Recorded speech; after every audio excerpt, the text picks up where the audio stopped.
all kinds of stuff going on. So, but first, how are you, Alex? I'm good. I'm good. It has been a week. A lot of betrayals, and then some good news and some bad news. It's a mixed bag, but I think we're gonna go into next week with a little bit more bright-eyed and bushy-tailed. Yeah, let's hope. Yeah, we're all excited. Ooh, I don't know where he went. We're all excited at the beginning of this week because Mallory McMorrow dropped out of the Michigan race, and then the same day the allegations against Platner came out. So I know, and she popped back in again. Technical difficulties. We will make it through. I'm trying to get rid of the vertical positioning on the screen because it's like distracting me out of the corner of my eye. So that's I see. That's because I'm streaming as well to my channel. Yeah, but you can remove it so you don't see it. So yeah. So I just because I'm also streaming to other places, but okay. Anyway, yeah, it a lot has happened in this week. It feels like about a year happened in a week. So what do you want to start on? Because we have some good news to share. We have some fun stuff, but then we also have the horrific shooting down in Texas. Should we start dark and then end on a light note? And go light. And send people into the weekend with some fun stuff. Yeah, I think so. Okay, so I don't know if you've seen it, but I do have the new video that was released. And this was from a local news channel. And so this is what precipitated the shooting of this man. So this was in Texas, right? Yeah, this was the Hispanic man. For anybody watching who doesn't know, he has been in our country for 35 years. He is undocumented. He was in the process of getting his papers. This guy was fully employed. This isn't like, this guy's leeching off the system. He's, lazy, collecting checks. The guy's hard worker, works in the construction industry, has, I believe had his own business, has a family, and the ICE agents once again appear to be lying through their teeth about him attacking them first, and then them having to shoot and kill him.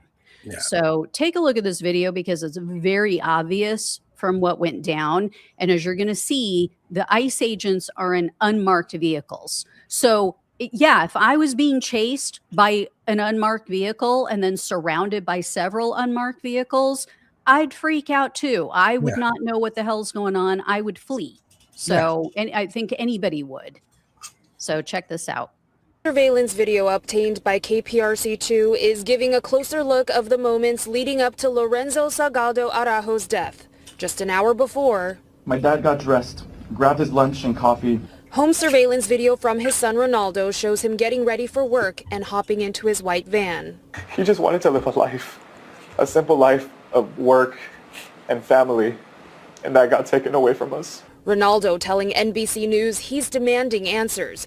Congresswoman Sylvia Garcia stating on Thursday Lorenzo Salgado Araujo was not the person ICE was looking for. Looks like they struck the van. I showed surveillance footage and video of the shooting aftermath to former Secret Service agent Mike Matrenga. It's really hard to determine, if the use of force that was applied was justified. This video appears to show the white van making a sharp left turn and hopping a curb from Wayside Drive onto Canal Street.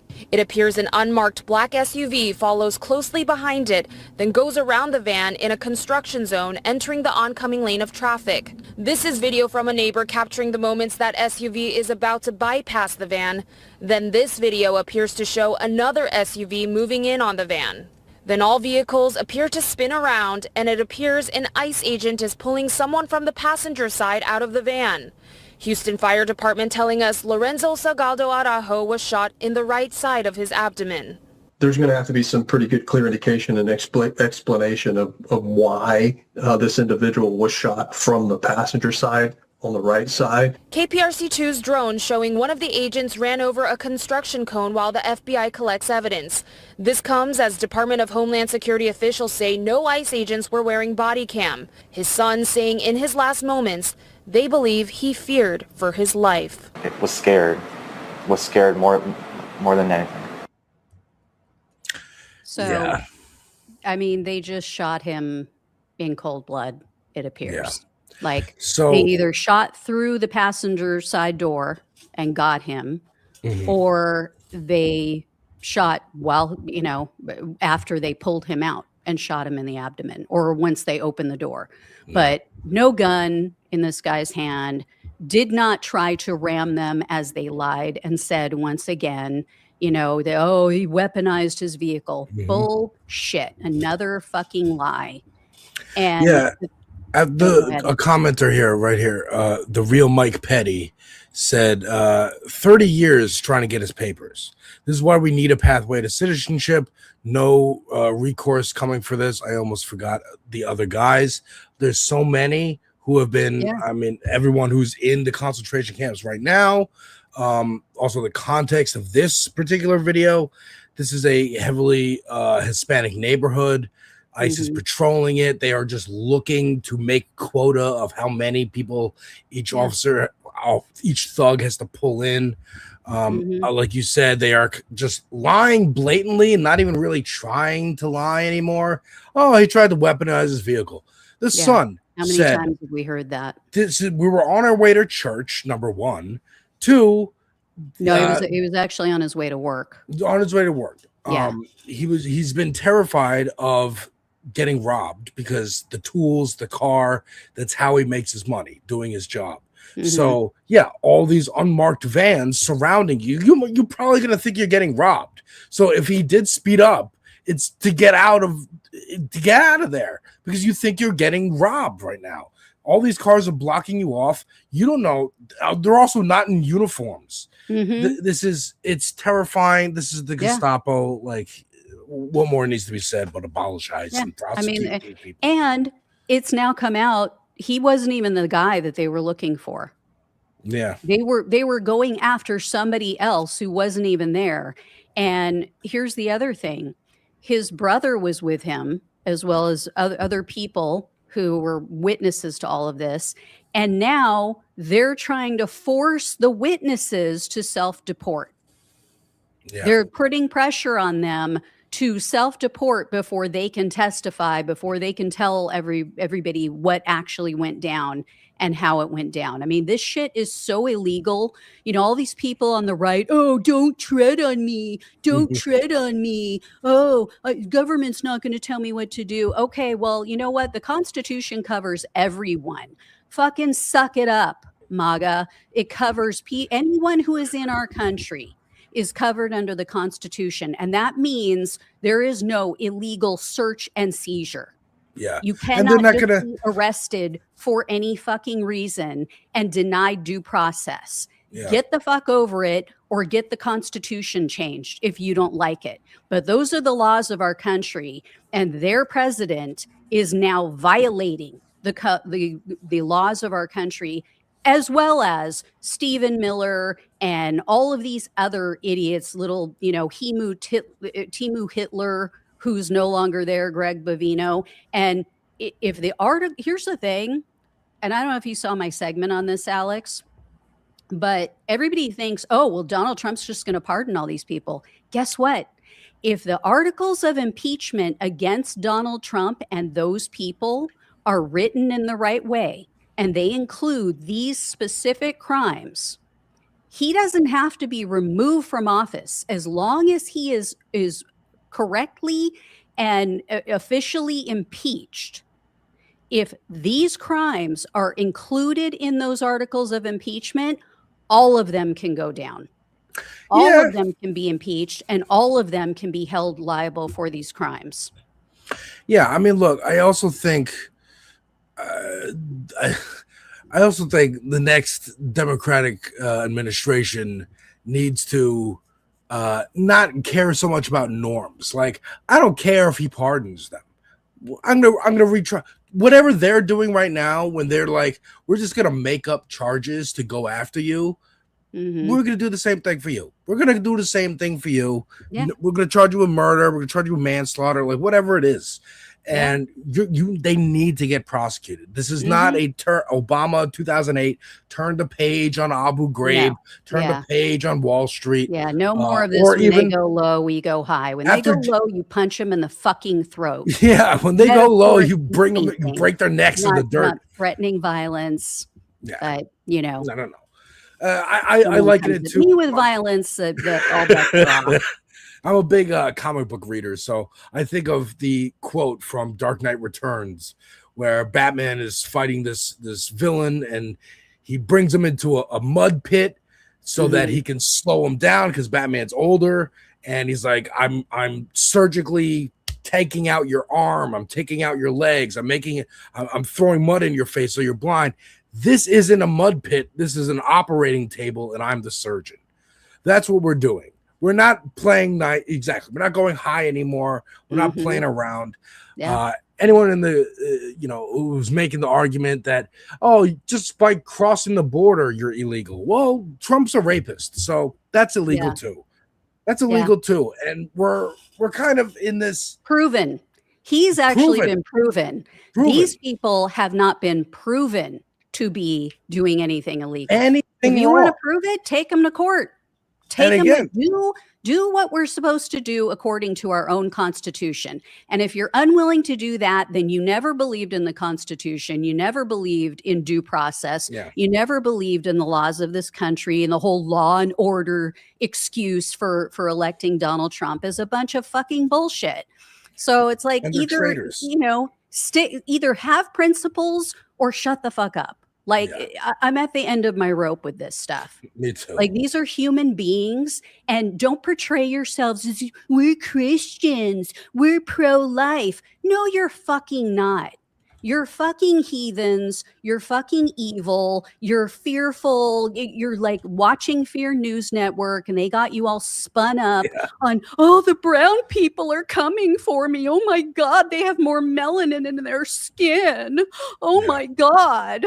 Like, grow up. It's white supremacy. It's just white supremacy baked in, and they don't want to do any reflect. I mean, look, the people who sign up to be part of ICE definitely don't want to do reflection, are not going to be swayed one way or another. No, and a bunch of them are race traitors too. Yeah. Oh, yeah. A bunch of them are Hispanics and black men, and it's like you're never going to be accepted.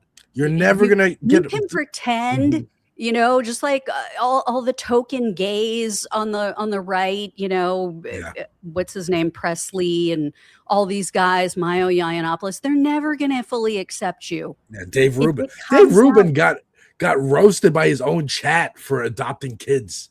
Yeah. Yeah. I mean, tokens get spent. That's the phrase. So eventually you might be the last one to go into the gulag, but you're still going in. Oh, yeah. Yeah, they'll use you until the very last minute, and then you're the last one in the oven. Oh, by the way, we're closing the door on you too. Yeah, exactly. Fascism eats its own, as you can see from any of my Andor reviews on my channel. Yeah, Andor. Yeah. You've got to watch Andor. Have you seen Andor? No. Fantastic. Yeah, probably the best anti-fascist piece of media, and it's Star Wars. Like it's amazing. I can't believe Disney let it exist. You should definitely check out Andor. It's fantastic.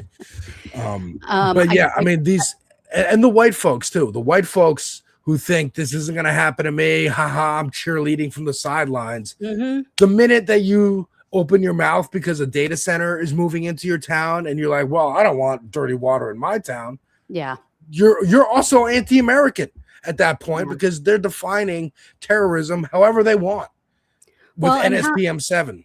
How convenient that Donald Trump is, now he and Stephen Miller putting out these, ordering the, you have to hit this quota now. We're ramping things back up. Why?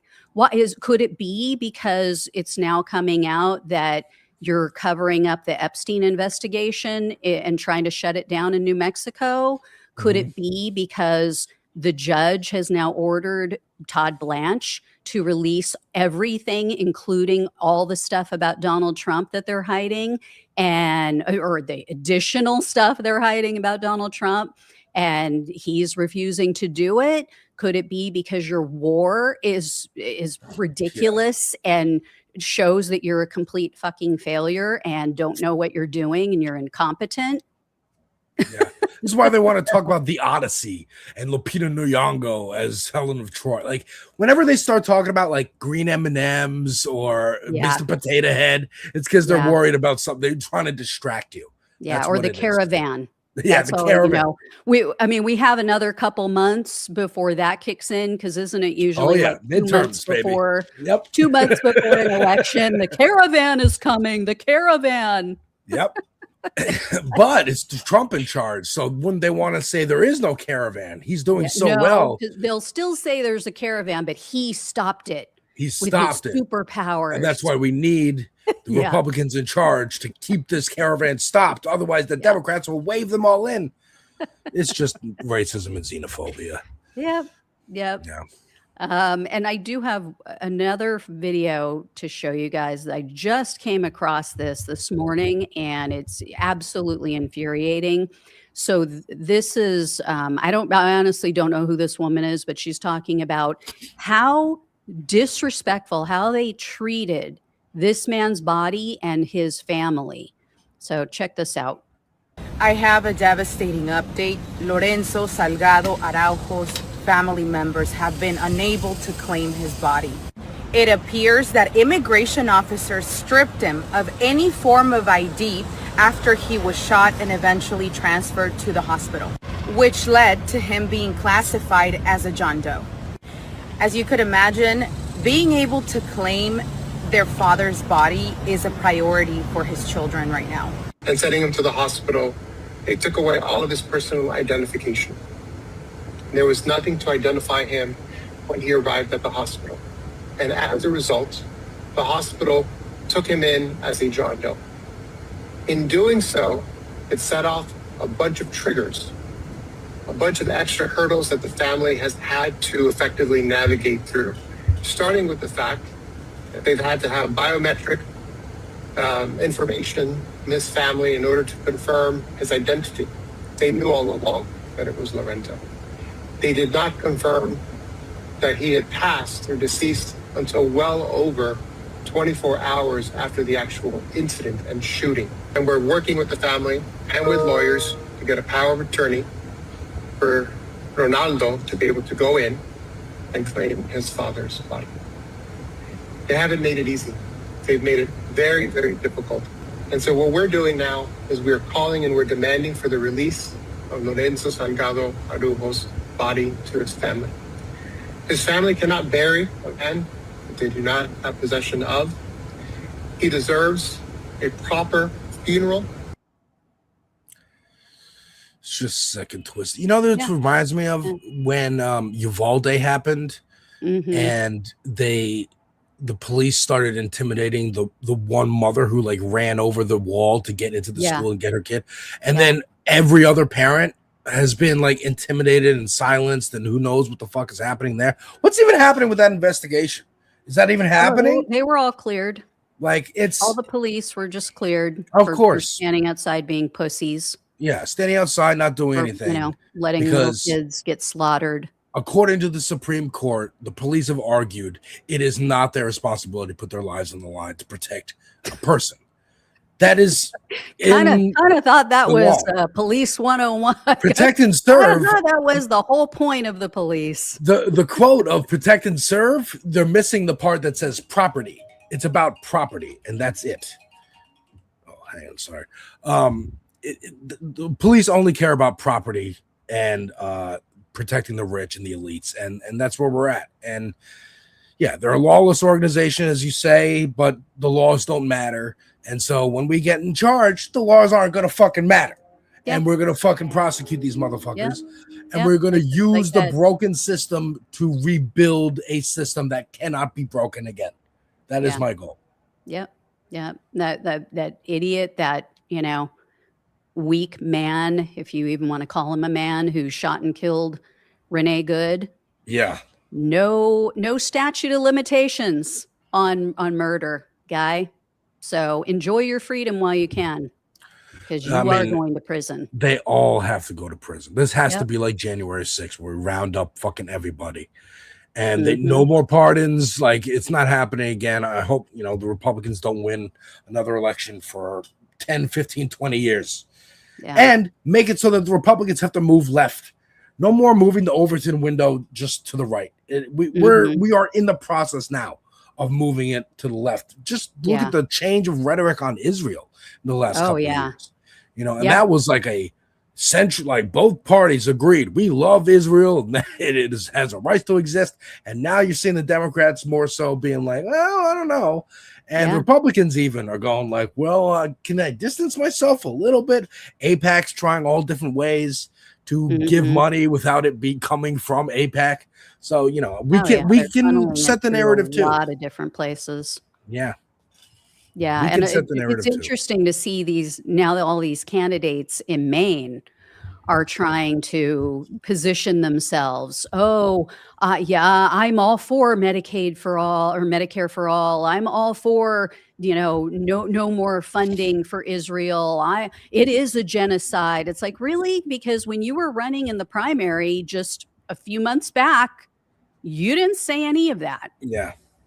So they're all trying to position themselves as, decent human beings. But, all we have to do, like I said, is just look a few months back to what they were saying.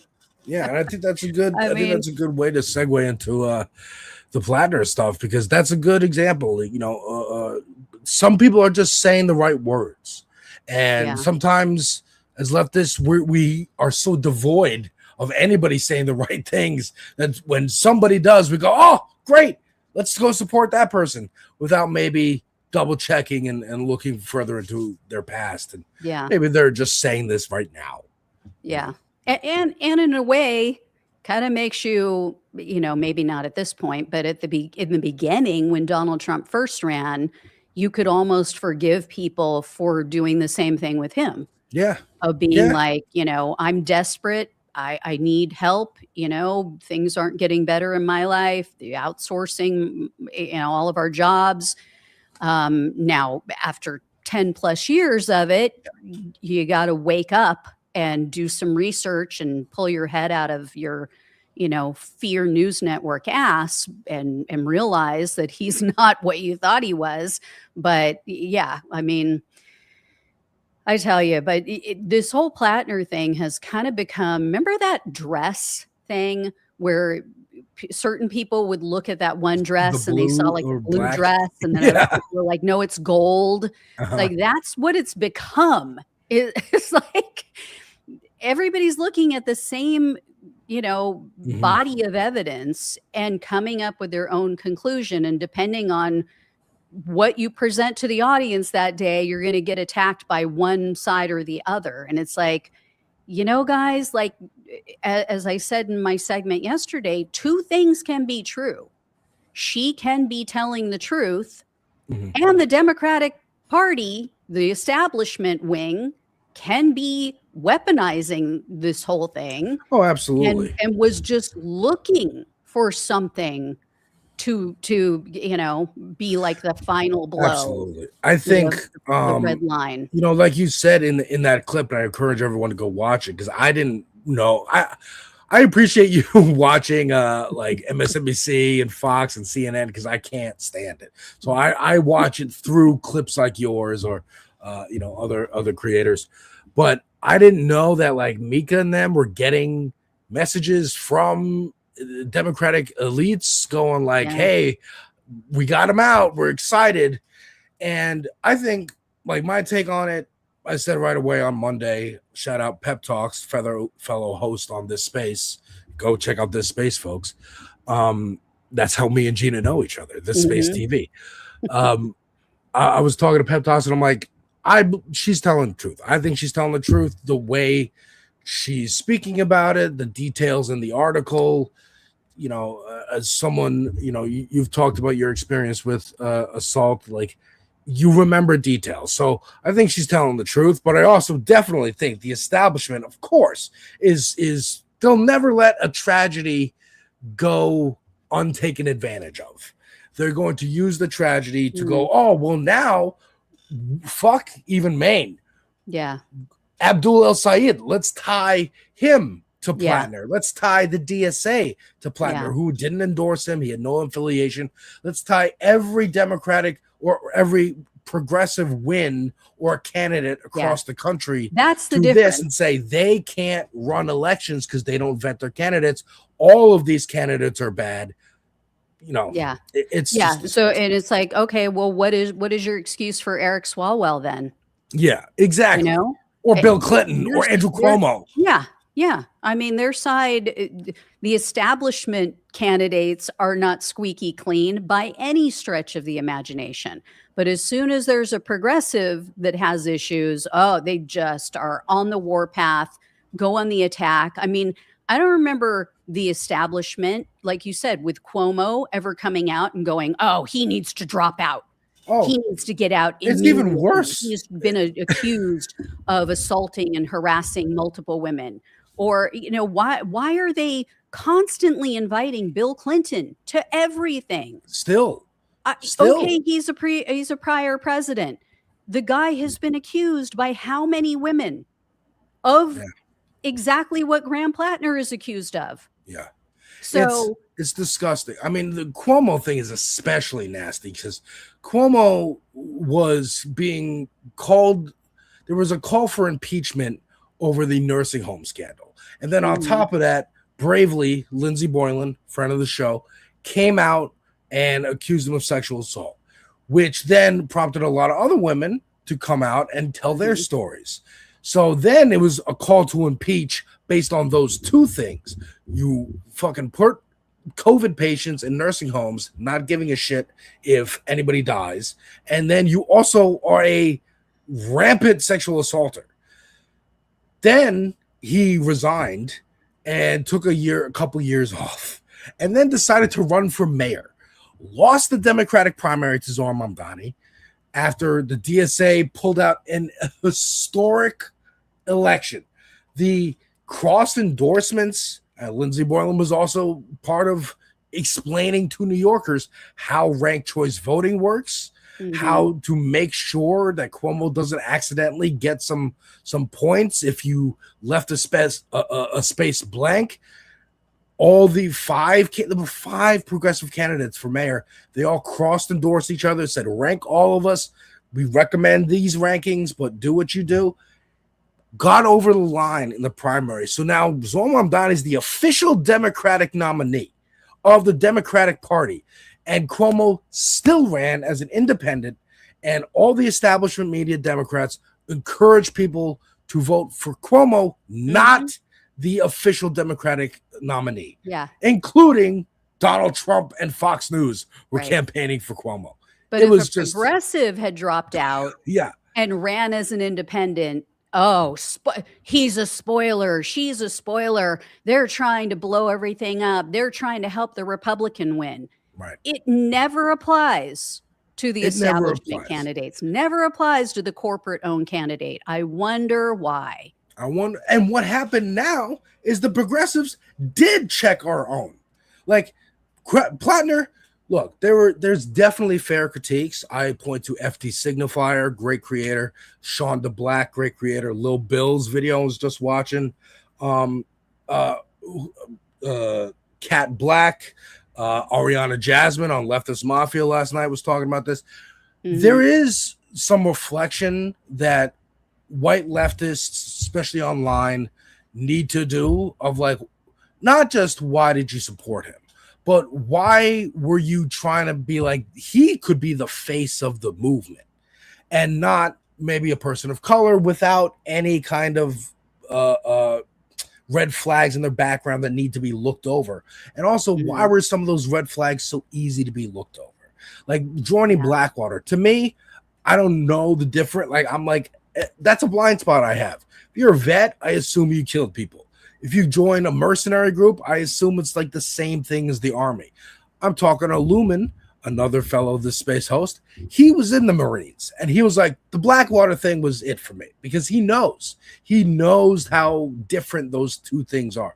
Joining the Marines when you're 18 versus being late 20s and voluntarily going to join Blackwater are two different things. Well, with that, I took issue with people because It wasn't Blackwater at that time. It was another company that had taken over. That's, so it wasn't Eric Prince, who's a sociopath, in my opinion. But also, according to him, and nobody has refuted this, nobody has come forward with any information to say this was false. He was on Breaking Points and did an interview, and he said that he was just doing security for people in other countries. Right. He was not out there, And that's what I heard acting as too. a mercenary. That's what I heard too, and that's why I was like, okay, you're being a security guard for like an embassy. That's fine. Yeah. Now, So I have never heard that refuted.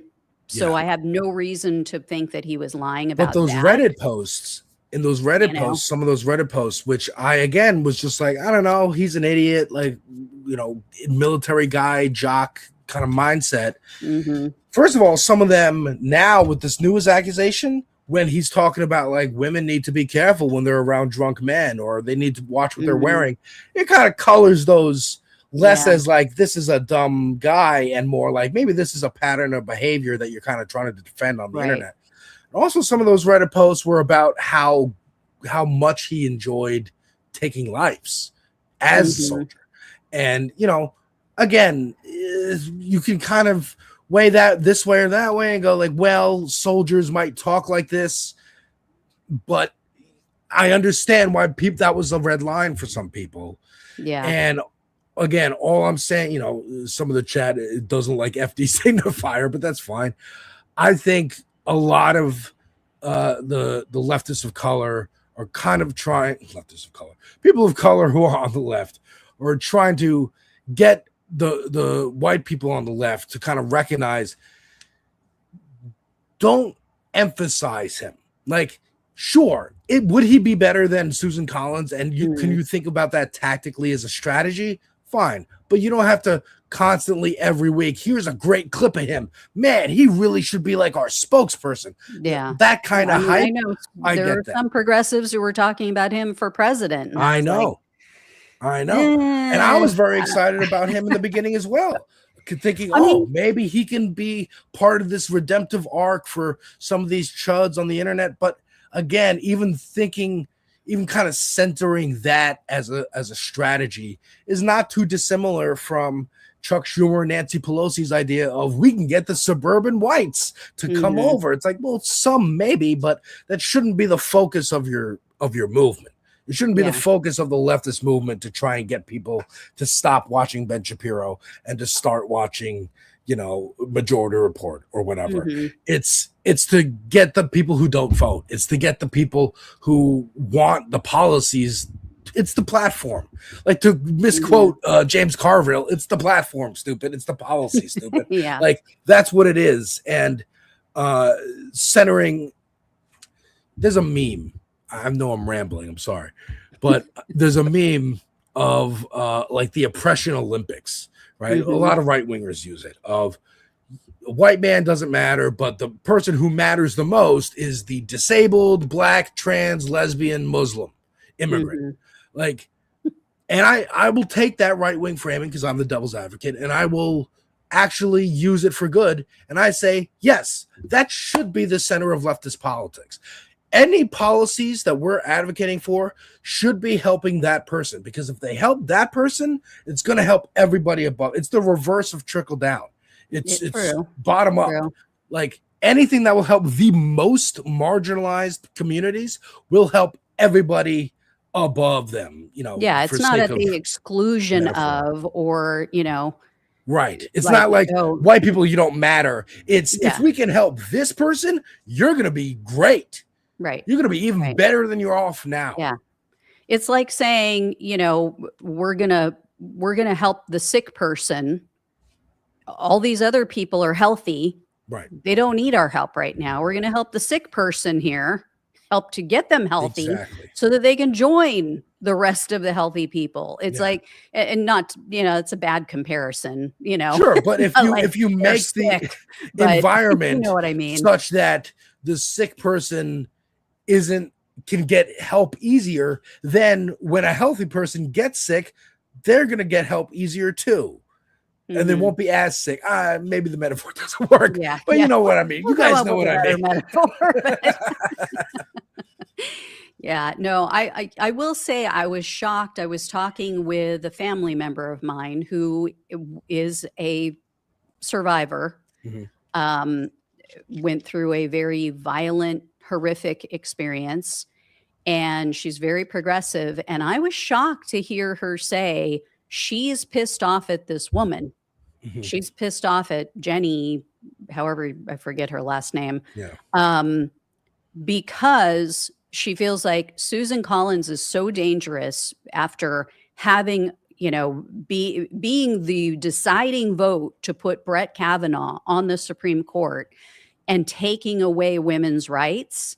Yeah. She's like, I mean, what does she hope to achieve by coming out and like she believes her. She said, I believe it happened, but what is she hoping to achieve? Like she's obviously not filing charges. Mhm. She's not trying to get justice, in a court of law. And she's just doing something that's going to screw everybody else in the country by allowing this woman who should not be in office to remain in office. So Yeah. I was kind of shocked by that Now, response. I will say, like, that's not too dissimilar from the woman herself, Jenny. She Mhm. said to Jake Tapper, who was a piece of shit, and the interview was like very uncomfortable because he's trying to do the establishment thing of like, oh, let's try to paint the entire progressives like this. Mhm. But she was saying, I debated to even come out and say this because I agree with the platform. Mhm. The position she was in is kind of important, and I really want people to highlight this and center this and think about this. Her position is, do I vote for my rapist, who I believe his policies would be better than the person in office currently who is empowering a worse rapist of children and the Epstein class and all that? Yeah. It is. I remember an interview that Sam Cedar did with Tim Pool, beanie wearing Tim Pool, where Sam Cedar is talking about like lesser evil voting and going, if someone's proposing 100 concentration camps versus someone proposing 50 concentration camps, I'm going to vote for the person who's proposing 50 because I think maybe I can convince them to do less than 50, maybe none, versus the person who's encouraging. Like, I mean, we just did this. We just did this with Kamala Harris and Trump. There's the administration currently supporting a genocide, but then Trump, and we were all screaming it's going to be worse under Trump. And it is. It's supercharged, plus with a big side order in a war with Iran. So it was objectively better to vote for Kamala. It would be better if Kamala Harris was in office right now, because at least we wouldn't have a war with Iran. And this man maybe in Texas would be alive today. Yeah. Yeah. And good. ICE operations wouldn't have been bad. Yeah. I mean, as bad. Yeah. But again, I understand everybody knows the issues that I have, or I think everybody knows the issues I have with Kamala. I mean, I did vote for her, but yeah, it's, she wasn't ideal, and what's sad is everybody tries to turn it into, oh, it's because she's a woman. It's because she's black. No, because like anybody who knows me knows that's freaking ridiculous. Like it's because she sucks. Like my friends are laughing at you right now if you're posting that. It has to do with telling the truth and being your authentic self and not playing politics and just saying what you really want for the country and what you want for the people of our country. And if that aligns with me, then I'm going to vote for you. I don't care who you are, what you are, where you come from, what color you are, what gender, what sexuality, doesn't matter. It has to do with, are your policies going to help the United States? Are they going to help everyone here in our country? So, and if I believe that you're sincere and you don't flip-flop every other, election, then yeah, you know? Yeah, and Emma Vigeland from Majority Report has been getting a lot of heat because she was very Majority Report in general, other white leftists, Kyle Kulinski and whatnot, been very supportive of Platner and kind of eschewing criticism. But she did an interview this week saying to someone who I think was on Vox. She said, I don't really care what's in someone's heart. Like if AOC or Bernie were like secret Nazis when they go home, it doesn't matter because there are tools. And sure, how she said it was kind of like inflammatory and extreme, but the point stands. It doesn't matter. Like we're not voting on these people because we like them as people. They are tools. Politicians are tools. They are the levers of power that we can literally use right now. All we have as power as human beings in this country is voting and, of course, organizing, mutual aid, protesting, civil disobedience. There's lots of other methods besides electoralism. So I'm not even saying electoralism is the only way, but it is one way, and it's a pretty powerful, important way. So I don't think we can totally ignore it. And it matters what they vote on. It doesn't matter what they believe. Like, AOC could go home and be having threesomes and orgies and smoking crack, but it doesn't matter if she gets in front of a camera and she's she's promoting good policies that we like. She's going and taking the votes that we like. That's all that really matters. I don't know. I don't know if I agree with that. No? Because I think who you are at your core always comes out. I think that's fair. I think that's a fair point. And I think that's what a lot of people... My husband used to always tell our kids, like, how you do anything is how you do everything. And it's very true because you can't be a total piece of shit in one part of your life or have hate and evil and everything else in your heart, but then go and do good. I mean, eventually that part of you comes out, right? And I think we have that's kind fair. of degraded the office of the presidency, especially over the years, by constantly making excuses, by constantly compromising our values or allowing them to have no values or lesser values. And I think it's been this downward trend which has led us to Donald Trump. Like arguably would we have Donald Trump in office if the left had stood up and said, Bill Clinton has to go. This isn't acceptable. Because that was the excuse a lot of people on the right used to vote for Trump. It was like, well, you didn't care when Bill Clinton was accused by multiple women. You didn't care when he was cheating on his wife while in office, manipulating and using this young girl for his own pleasure. I mean, I don't know. I think that's fair. And ultimately, what I'm kind of trying to get at is the respectability politics of you're not in a suit and tie, or you're cursing, or you're using TikTok to make videos and stuff like that. Is all superficial, right? But I guess what I'm at is like who you sleep with, how many people you sleep with, as long as you're not hurt. My thing is always, as long as you're not hurting someone else, we're cool. Yeah. Like, but, and it doesn't even have to be me. It's not like, oh, as long as you're not hurt. I know people like that. Oh, well, they're nice to me. It's like, okay, but like, I'm sure there were people that Hitler was nice to. Or are you going to say like, oh, well, he hasn't put me in an oven. Yeah. The famous Joe Rogan lines of like, oh, well, Peter Thiel's nice to me. Like, can't we have better principles and require more of people in life than that? Like, Jeffrey Dahmer, didn't eat me. I mean, it's like, okay. Yeah, I think you're right. I think it's I think it could be I think the essential piece of what Emma was trying to get at in that statement is like, Yeah, especially now with younger people running and how long the internet's been around, there's going to be people running who have like bad tweets and bad Reddit posts. But in this particular instance with Platner, maybe those Reddit posts weren't just like dumb things you say as a 20-year-old, because he was older than that. He was still active in the military.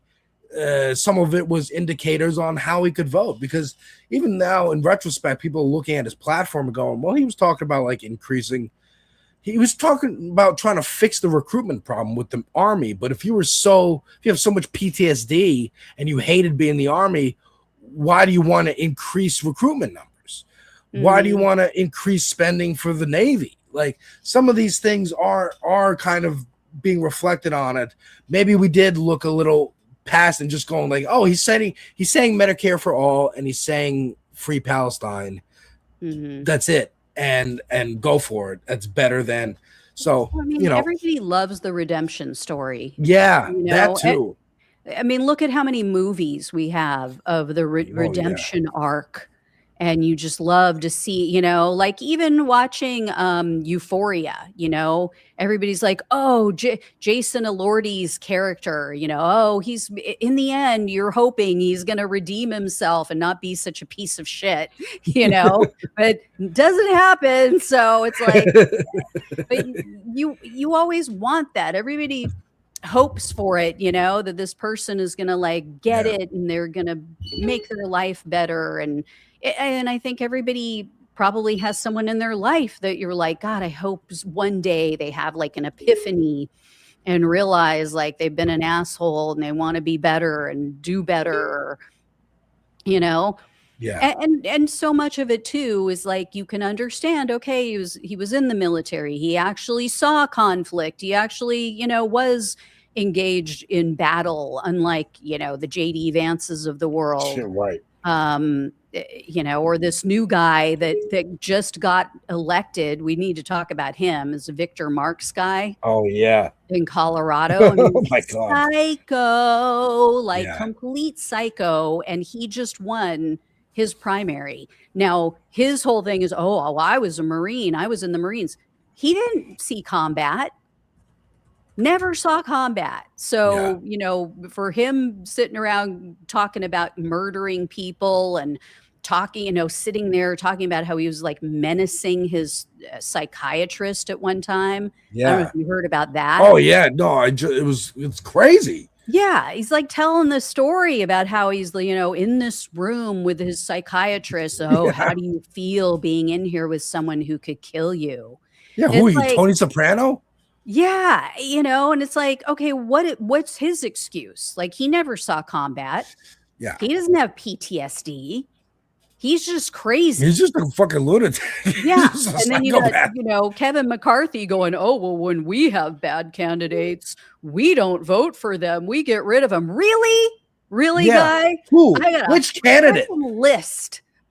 You've got one in the White House right now. Is it the one in the White House? Yeah. Oh, you're talking about Matt Gaetz. You didn't walk away from him as a candidate. He got elected. What are you talking about? Yeah, he dropped out. Yeah. He left he left Congress and then was going to be the top prosecutor in our country. Oh yeah, I forgot that we're going to make him AG. Yeah. Oh my God. Trump was going to make him an AG. It's like, what are you talking about? That's crazy. These people are freaking delusional. Freaking delusional. To hear Kellyanne Conjob the other day talking with Senator Kennedy about, actually, I'm going to put up the video that I made. Watch this. So a bunch of different stuff's popping up on my screen. Gay Republican sues members of his own party over homophobic slurs. That's one in the New Republic. CNN throws Scott Jennings under the bus. A McConnell health claim. Fucking finally, get Scott Jennings out of there. Oh my God, I know. Him too. This whole thing of, I just spoke with Mitch McConnell the other. Oh, that's one of the funniest things. We all everybody's spoke making for jokes. 20 minutes. It's like, really? I spoke with him too. Did you know that, Alex? I forgot to tell you. Oh, He said he feels so bad about helping Donald Trump to get reelected a second time that he wants me to have his fortune. oh, Yeah. I also spoke to him and he said split it with Alex. So Oh, make okay. sure. Yeah, Make and sure you cut me a especially because check. he said, my wife, after I was taken to the hospital, she took off to China. Yeah. And so, Gina, I think you deserve all of my money. True story. True story. He said But it. yeah, to put a point on this Platner thing, I think there's three categories of people shouting out criticisms. There's the Mhm. Republicans, which we just mentioned, they can go fuck themselves. There's the establishment Democrats like Neera Tanden, who the Bill Clinton supporters, the Cuomo supporters, they can Such go a fuck joke. themselves. There's the leftists who, like I pointed out, the black leftists, FD, Shonda Black, who, Ariana, people, Middle Eastern, have legit criticisms, and the white leftists definitely need to do just some reflecting on who they promote, why they promote it, why they were quick to do it for Platner and not so quick to do it for maybe somebody else of color. Mhm. And then there's the leftists who are basically using this as I was right first, so you should watch my podcast instead of that podcast, or you should read my Substack instead of that Substack. And and I'm thinking Brianna Joy Gray and others, but that's just like, you don't care. You don't care. You just want people to be watching your thing instead of somebody else's thing. And you can go And screw here's yourself. the thing. I'm presenting the facts to my audience. Yeah. Everybody can make up their own mind, right? Like I have made myself clear. I believe this woman is telling the truth. I also believe that the Democratic establishment was salivating to get him out of office. I mean, look at how many times Jill Biden's press secretary, I think he was, or assistant or something, that one guy kept going on Fox News to slam Graham Platner. And he is like, he's working for a lobbyist group. I mean, the guy is a total corporate shill and doesn't want progressives in office. So, I believe both of those things are absolutely true. Yeah. And the fact that Joe and Mika, who did not like Graham Platner from the beginning, had issues with him from the beginning. The fact that they're now coming out saying, we're a little suspicious. Like, we're getting a lot of weird calls. So, I mean, I think, like you said, two things can be true. This happened. She came out under immense risk to herself. I'm sure she's getting death threats and all kinds of threats. And at the same time, this is coincidentally a big boon to the establishment who is taking advantage of a tragedy, as they are wont to do. Yeah. And anybody who says, oh, this was done by the Republicans. No. The Republicans wanted Graham Platner in. They felt that he was the easiest to beat because of all of his baggage. So this was absolutely, not orchestrated. I'm not going to say orchestrated by, because they didn't, they didn't tell her to come out. She didn't get paid. He is who he is. Yeah. His past is his past. His actions are his actions. But they absolutely were on the hunt and wanted to and take are currently down. Taking advantage of it. Yeah. Whereas if this was an establishment, if this was Janet Mills, and she was off being like a BDSM queen on the weekends and had, puppies locked up in her basement starving to death, like one Republican candidate did, which I'm going to do a show on soon. No, a different one. Different. It was a candidate. Yeah. I want to say in Michigan or something, like used this puppy for photo ops for her candidacy, paraded him around, had him in her ads and everything, and then literally put the puppy in her basement and let it starve to death. I don't want to hear this. It hurts. Yeah, she just got sentenced. Good. So good. Yeah. Not enough. I think that animal and child abusers should get the death penalty, which I've told you, but you get life. I don't know. I don't care. Yeah. But I want to play this video. So this is my version. I took a Fox, a Fear News Network interview that Kellyanne Conjob did with Senator Kennedy, and I made it more real. I made my Republican version. So All right, let's check it out. enjoy. He's a predator. He is a predator. And you don't want him anywhere near power. These allegations of abuse and assault and disparaging our military, calling them fat, you just goes on, and it never seemed enough for your colleagues across the aisle in the Democratic Party to chuck this guy into the latest round of allegations, thereby showing Senator Kennedy that for the Democrats, they don't believe all women. They chuck that to the side when you're talking about a swing state. You're not talking about morality here. You're talking about electability. They're not counting up the victims of Graham Platner's abuse. They're counting votes. Yeah, I mean, that's very funny. But this is an interesting thing, and it's a good clip to use because I think this is why, especially people of the left, further left, and like the Democratic Party, are hesitant to, are primed to kind of eschew any kind of criticism of a candidate because it's always coming from the right and the Democrats. Mm-hmm. So we're so used to our candidate. I mean, look what they did with Mamdani. Oh, he was cheering after 9/11. He's connected with terrorists. They're doing with El Sayed. They did it with Daria Liza, who won in Queens. Mm-hmm. Or saying, I mean, in the last stretch of the campaign, the guy who was a Hispanic caucus chair in Congress was saying she's actually Haitian instead of Dominican, which is a very niche kind of racism amongst Dominicans. And she loves Israel. Or no, she hates Israel and she's Haitian. Like, yeah, you can be racist and that's across party lines. You can be a rapist and that's across party lines. I love how they tell on themselves too. It's like, okay, what if she is Haitian? Yeah, and I mean, like, or like what they're doing with Tallarico. Oh, he's gay. Yeah, okay, he's gay or trans or whatever. So what if he is? What?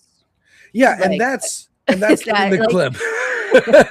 That's in the clip. The Kellyanne Conway. Oh, they don't really believe all women. It's like, well, you definitely don't. Yeah, well, you don't that's believe not their argument. Any women. You don't believe. Right. It's not that you don't believe all women. You don't believe any women. Yeah, or, and that's or you just don't care. That's kind of their ethos. Their ethos is not so much the Democrats are hypocrites, or it is. It's the Democrats are hypocrites, but we have no morals. We don't, or we say we do, and it's Christian and blah blah blah.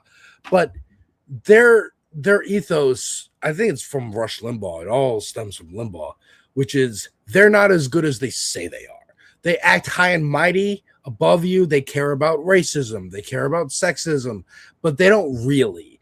They're really as bad as us, so you might as well vote for us. Yeah. That's kind of what she's saying there in that clip. Oh, speaking of which, I have to show you this.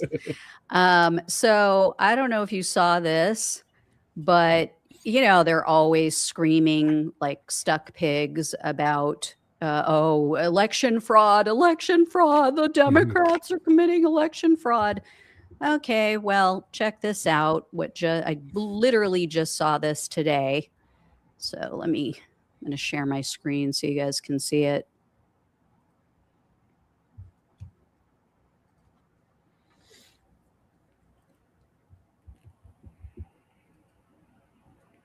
So just today, it was reported, actually, I guess this was a few days ago, but I just started seeing it circulating online. Florida elected officials charged in wild scheme involving fake endorsements. So what do you know? It was all Republicans. 5 people have been charged in connection with an alleged fake voter guide scheme in Florida, including 3 elected officials. So basically what they did was they created fake voter guides and sent them out the day before early voting was supposed to start, lying about the candidates that they wanted. Actually, I think one of them was a candidate, saying, oh yeah, I have the endorsement of this person or that person. Oh, wow. Yeah. And Wow. so it says the St. John's County GOP chair, Denver Cook, he told ABC when this first started to come out, he said, I saw the card and I'm like, this is a real issue. I was in shock. I'm dealing with one of probably the most flagrant frauds on voters the day before early voting. It became an instant train wreck. So not only are they screwing over Democrats, not only are they committing election fraud and playing games against Democrats, they are even doing it against their own party. Yeah, that's crazy. Yeah. That's crazy. I mean, even just typing in Republican charged with voter fraud into Google, I got that story popped up. South Dakota Republican state senator charged with felony over false candidate forms. Another one for voting 6 times. Did you hear about Ken Paxton? No. What? Oh. More about Ken Paxton? Oh, yeah.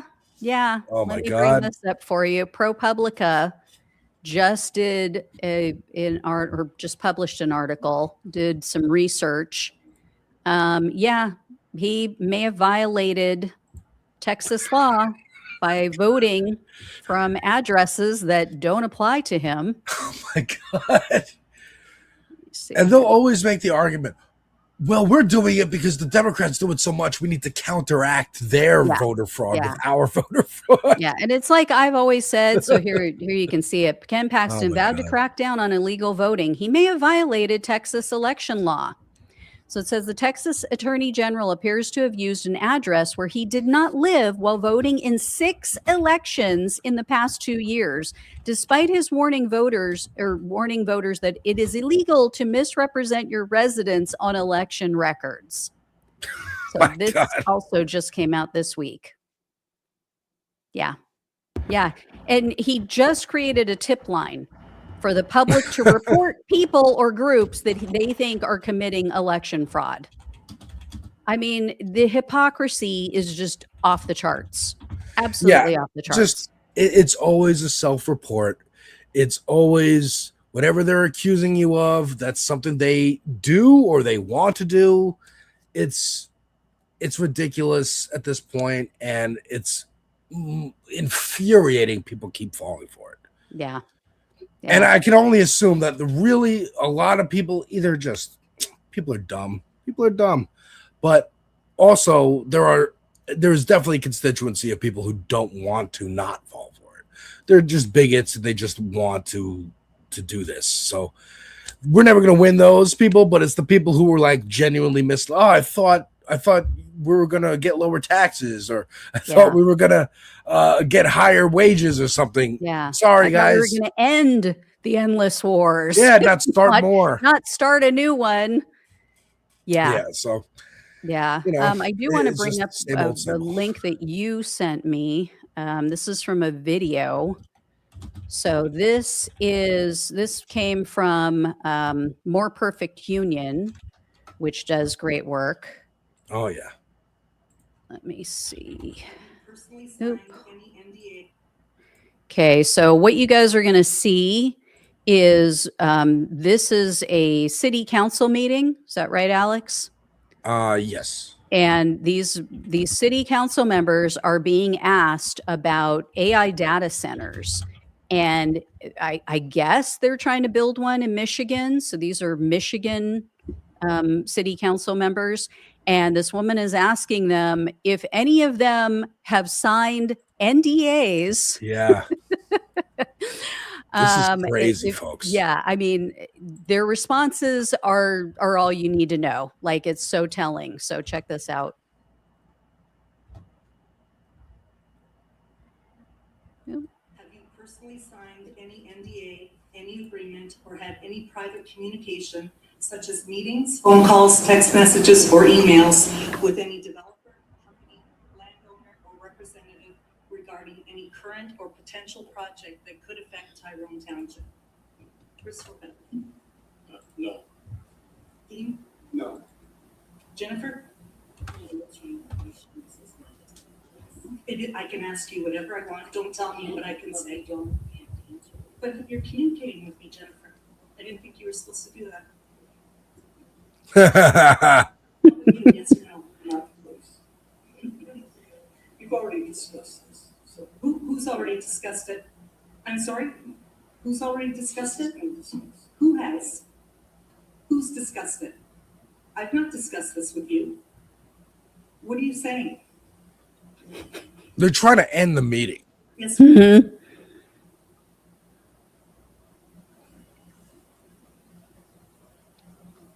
It's crazy. So yeah, They're what's just not happening, answering. yeah, they're not answering because they can't. They have signed an NDA. All these people. She's asking him, raise your hand if you've signed an NDA, and none of them raised their hand, or if you've not signed an NDA. It is absolutely insane. It's insane that public officials are literally, in this case, I mean, we know it, we talk about it all the time, beholden to corporate interests, but here they are literally signed away to corporate interests. Yeah. Like, I mean, no shame. No None. shame. It's so obvious. If you can't just say no, like those first two men did, you're saying yes. You're saying, yes, I did, or it's complicated. I don't want to talk about it, right? Like, oh, are you married? Oh, it's complicated. Well, okay. Crazy. You just gave me the answer I needed. Absolutely crazy. These people, like, seriously. And, you know, Michigan is not doing good for the Republicans right now. No, not at all. Abdul El-Sayed is surging in the polls. I think this wave, this progressive wave, you know, as much as that's another story about the Platner thing, is like the establishment media, establishment Dems, of course, the Republicans are all trying to say, well, now it's over. This is sinking the entire movement. And I think it's a testament to where the movement is now that it's not. I think it actually would be a bigger win if the progressives are able to, that base in Maine is able to pivot to a different candidate. Troy Jackson right now, I think, is the favorite to take that spot. Yeah. And then actually beat Susan Collins, because then you can attack a candidate the week before the election and still not win, because these policies, it's the platform over Platner. It's us, not me. That's what it's about. And they're terrified. Both parties are terrified of it, and good. They should be, because we're coming for you. We're coming for your seats. Yeah. And we're not going to tolerate this shit anymore. I want to show you this video. I don't know if you caught it. I shared it on Twitter, but I don't know if you saw it. Let me see. So there's a progressive commentator. His name is Marshawn Camise. And he went and spoke, I believe this is in Florida, and he spoke before, I don't know if this was a congressional panel. I honestly don't know, but this is a U.S. congressman that he's speaking with. And apparently it's all Republicans. I mean, it's Florida. So, you know, with the gerrymandering. Yeah. But he goes off on them, recites so many things about what they're allowing Donald Trump to get away with. No script in front of him. Like, this guy is just like an encyclopedia in his brain of all of Donald Trump's lies and illegal activity. So check this out. Should mention me. Your hat says Trump was wrong about everything. It should say you are wrong about everything. That's adorable. All right. The board is clear. The board is clear. Burned. Pam Bondi wrote that for you? The state of Louisiana in 2025 deported multiple children, one of whom was born in New Orleans and had brain cancer. Donald Trump got the pro-life, Bible-thumping Republican Party to say, yes, we want more of that. As a matter of fact, send Gregory Bovino down here to harass more people. So I have no doubt in my mind that the map's going to pass. If y'all can give us less than 0 seats, you would do it. Y'all do this under the orders of somebody that said the Civil Rights Act was harmful to white people, that it caused reverse racism. RFK said that black children are overfilled on antidepressants and that they need to be reparented on different forms, all of them. Pete Hegseth constantly brings Doug Wilson to the Pentagon to give a prayer service. Doug Wilson is the same pastor that said that slave owners were on strong spiritual ground. I don't have no belief in no morality on anybody that followed Donald Trump. If you wasn't with this map, you wouldn't be underneath this president. You wouldn't be in your party. You would stand up, you would stand against it, you would speak out about it. So as far as I'm concerned, if you here as one of these Trump Republicans, you already showed us who you are. You showed us what you want to do. And I believe the country as a whole is rebuking your party. Y'all are in a death spiral. That's why y'all have to redistrict. That's why y'all have to cheat. That's why Trump got to go to Texas and say he entitled to 5 more seats. It's because y'all know what y'all doing is abhorrent. We letting our people die in Iran based on false pretense that Tulsi Gabbard and Joe Kent said ain't real. Y'all okay with all that. So I'm positive y'all gonna be okay with the maps. But the beautiful thing is, the children that y'all have made and the people that's younger than y'all don't support none of this racism that y'all want. The MAGA party is the last breath of the Confederacy. And I'll be happy to see millennials and Gen Z bury y'all. There will be no more of your party. The midterms gonna come, y'all gonna get wiped out. Trump gonna get dragged out of the White House, and I'm gonna love every second of it. Because y'all loved every second of the suffering that he caused to everybody in this country. And worldwide, we starve in Cuba. We bomb Nigeria. We holding Zimbabwe and Zambia hostage for their minerals. We don't want to give them aid support. The pro-lifers that say all life is special, y'all letting kids die of AIDS. Yep. What part of your Bible say that? Point out the scripture. I think everybody would love to see it. And we would love to see y'all in the midterms. Just to address some of the things said by Jay Morrison, he was up here, which I thought was pretty much hilarious. He said Mike Johnson is popular. Mike Johnson has negative 7% in polls. He said he wants to spread more of the conservative ideology.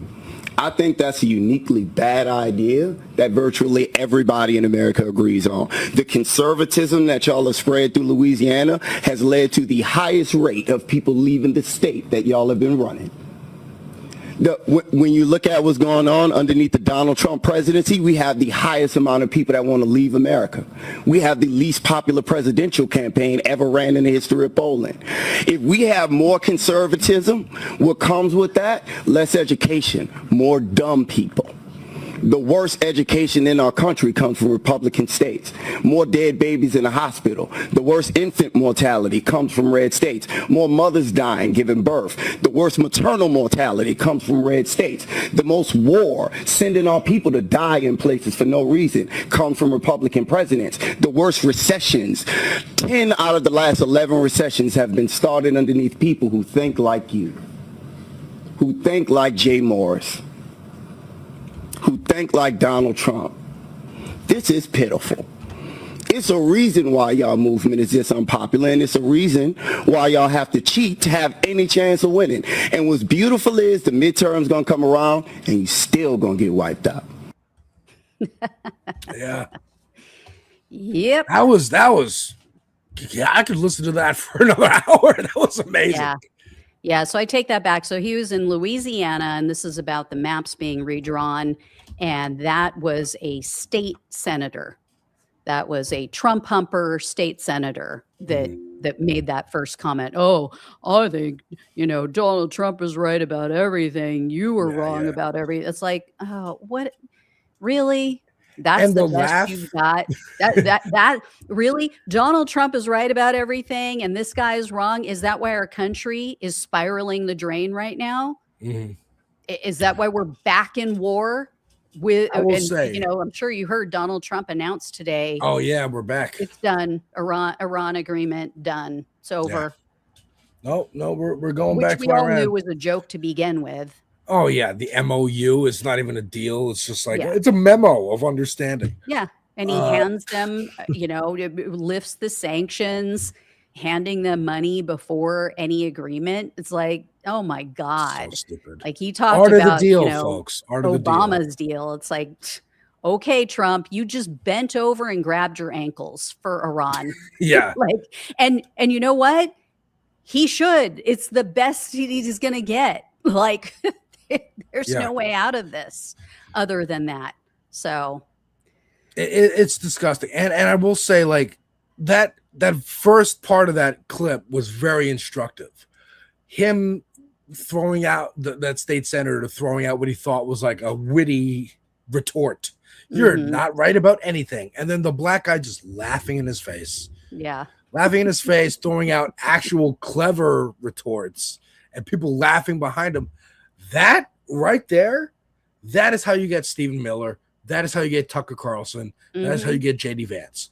They got laughed at some point by someone of color, and it has colored their entire ideology going forward. They want to, if a black person laughs at them, they want to be able to shoot them in the face. Yeah. That's what the ideology is. A person of color or multiple people of color at some point gave Stephen Miller a wedgie and shoved him into a locker or a woman can. rejecting them. And that's where this is all coming from. Yeah. Or it's either that or he's angry because he's afraid to come out of the closet. One or the other. Could be. Especially for a couch fucker Vance. Those are the usual things. That's like typically what we see. Yeah. So. I just think like that it's instructive of how they're not about policy. Their policy stems from their feelings. The party of facts over feelings, Ben Shapiro. It's really just about their feelings, and then they will build facts. Alex, it's only women who are emotional. How could these men be governing from their emotions when we're always told like it's only women? I don't know. I'm such a mystery. We got to get RFK on that because he's the science guy. He's the guy who knows about biology and health. Oh my God. Yeah. No, it's ridiculous. I have another humiliating video for Trump and his administration. I don't know if you saw this, but you've heard of the group called Leaving MAGA? No. What is this? Okay. Actually, before I share this video and get into the details, I want to welcome anybody who's just joined us. This is Raw News and Politics and the Devil's Advocate Productions. I am Gina Bonanno of Raw News and Politics. This is Alex of Devil's Advocate Productions. You can find us both on YouTube and pretty much everywhere else that you might be online. But YouTube, Twitter, Blue Sky. Friday live streams. This is Ant Flow Friday, where we just let it flow. We rage and rag and just let it free flow. So anyway, so Leaving MAGA is a group that was created by a guy named Rich Logis. He was on my show, I want to say 2 years ago or so, maybe not that long ago. Anyway, he had like the typical story. He was a right-wing podcaster, MAGA podcaster, was voted for Trump, I believe, all 3 times, if I'm not mistaken, maybe twice at least. And he was fully steeped in the MAGA culture. He watched nothing but Fear News Network. So he was like, drinking the Kool-Aid, buying into all of it, never watched any news outside of the MAGA media bubble. Then he had this epiphany, started changing his mind after January 6th. Oh, yeah. So he didn't vote all 3 times. Actually, he spoke at the DNC, at the Democratic National Convention for Kamala Harris. Okay. And told his story. So, but he was on my show, I would say 6 months or a year before that. Okay. Don't even remember how I found him. I think I found him on Twitter and reached out. But anyway, he's part of Midas Touch Network now. And he, has this website. He tries to help get people out of MAGA has resources available for them and stuff. It's kind of, it's literally like deprogramming cult members. Yeah. And that's good work. It's what it is, right? That is good So work. anyway, there were a bunch of them that were on MS Now the other day and kind of telling their stories. And so I wanted to play this because I think it's really instructive, especially one woman you're going to hear from that they're not getting, like, we all look at it and get so frustrated and go, but how can you still vote for this man? How can you still support this man when XYZ? But they don't even know about XYZ. You know what I mean? Like they've never even heard of any of it. So, and major things. So check this out. Poor. So a lot of my friends' parents would be responsible for helping me get to prom or making sure I had, new shoes for school. And they were all MAGA. And it was very much this constant conversation of, if you want to have nice things, be a Republican. I really wanted acceptance with my father, and my father was very much into Fox News, so that was something that we would connect on. I became heavily indoctrinated into trad wife culture. We were all absolutely fine with household voting. And that Wait, so just to clarify, for people who don't know, household voting means the woman does not vote. So the SAVE Act, in essence, is to take that right away from women. In 2015 and 16, I felt that the two parties were the same. And even though Trump ran as a Republican, I was very enticed by his outsider status. When you heard Trump claim that the election had been stolen, were any of you like, yeah, they stole this election, Trump won? Yeah. Yeah? I did believe that the election was stolen. I believe that the riots were actually, those were patriots. Until I actually switched off Fox News and started getting my news from other places, my information, that's when it finally hit. I met my now husband in 2021, and they made me watch a documentary on January 6th, and I didn't even know what happened on January 6th prior to the PBS documentary. And I looked at him and I said, Scott, did that really happen? And he was like, where have you been? It's not easy to believe something firmly and then come to the conclusion that you've been wrong for many years. Was that hard for you? Yes, yeah. That was something that I just couldn't square because I couldn't be wrong because I consider myself intelligent. Hearing you guys talk about MAGA and about supporting Trump, it sounds like you're talking often about like a cult that's damaging. Yes. Right? Yeah. When I left MAGA, like I said, I kicked the door open and jumped through. I had a heart full of hate, so I would just go on the offensive and attack anybody and everybody that still supported it.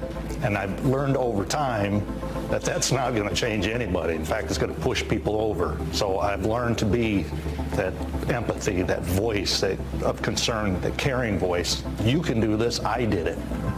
Yeah. So, like I said, and that's not the first person that I have heard who did not even know that January 6th was a thing. Yeah. I They think thought it was just a Jordan protest or Klepper. something. What was that? They thought it was just like a protest, if No, anything. like they hadn't even heard about it. Oh, wow. Like she had never even heard about it. Wow. That's Yeah. crazy. was like Jordan 9/11. Klepper was out at a MAGA rally one time. This was, I want to say, yeah, it had to have been during the 2024 campaign. And he was interviewing these two young girls. You could tell they were, maybe like early to mid 20s. And neither one of them knew, like he said to them, did you have any issue with what happened on January 6th? And they both looked at him with these blank stares. And he's like, the Capitol attack, and they're just like shaking their head and they're like, we don't know what you're talking about. And he's like, so when I say to you January 6th, you think, and they both go, nothing, like a date. Yeah. Like, wow. These people, there are some people, not obviously everybody who's part of MAGA, but there are some people in MAGA who have never, ever heard about it. Who are really just that insulated where they're Yeah. watching, like, because I'm thinking, like, even, at the time, like, Charlie Kirk bussed people turning points bust people to January 6th. So even I'm thinking, like, if you're MAGA and you're only watching Breitbart, Turning Points, Ben Shapiro, whatever, they're still mentioning it and talking about it and downplaying it. They're doing damage control, so you would have heard of it. That's wild that some people have just never even heard of it at all. You'd be surprised how many people that I've heard in focus groups who say, yeah, I don't watch the news.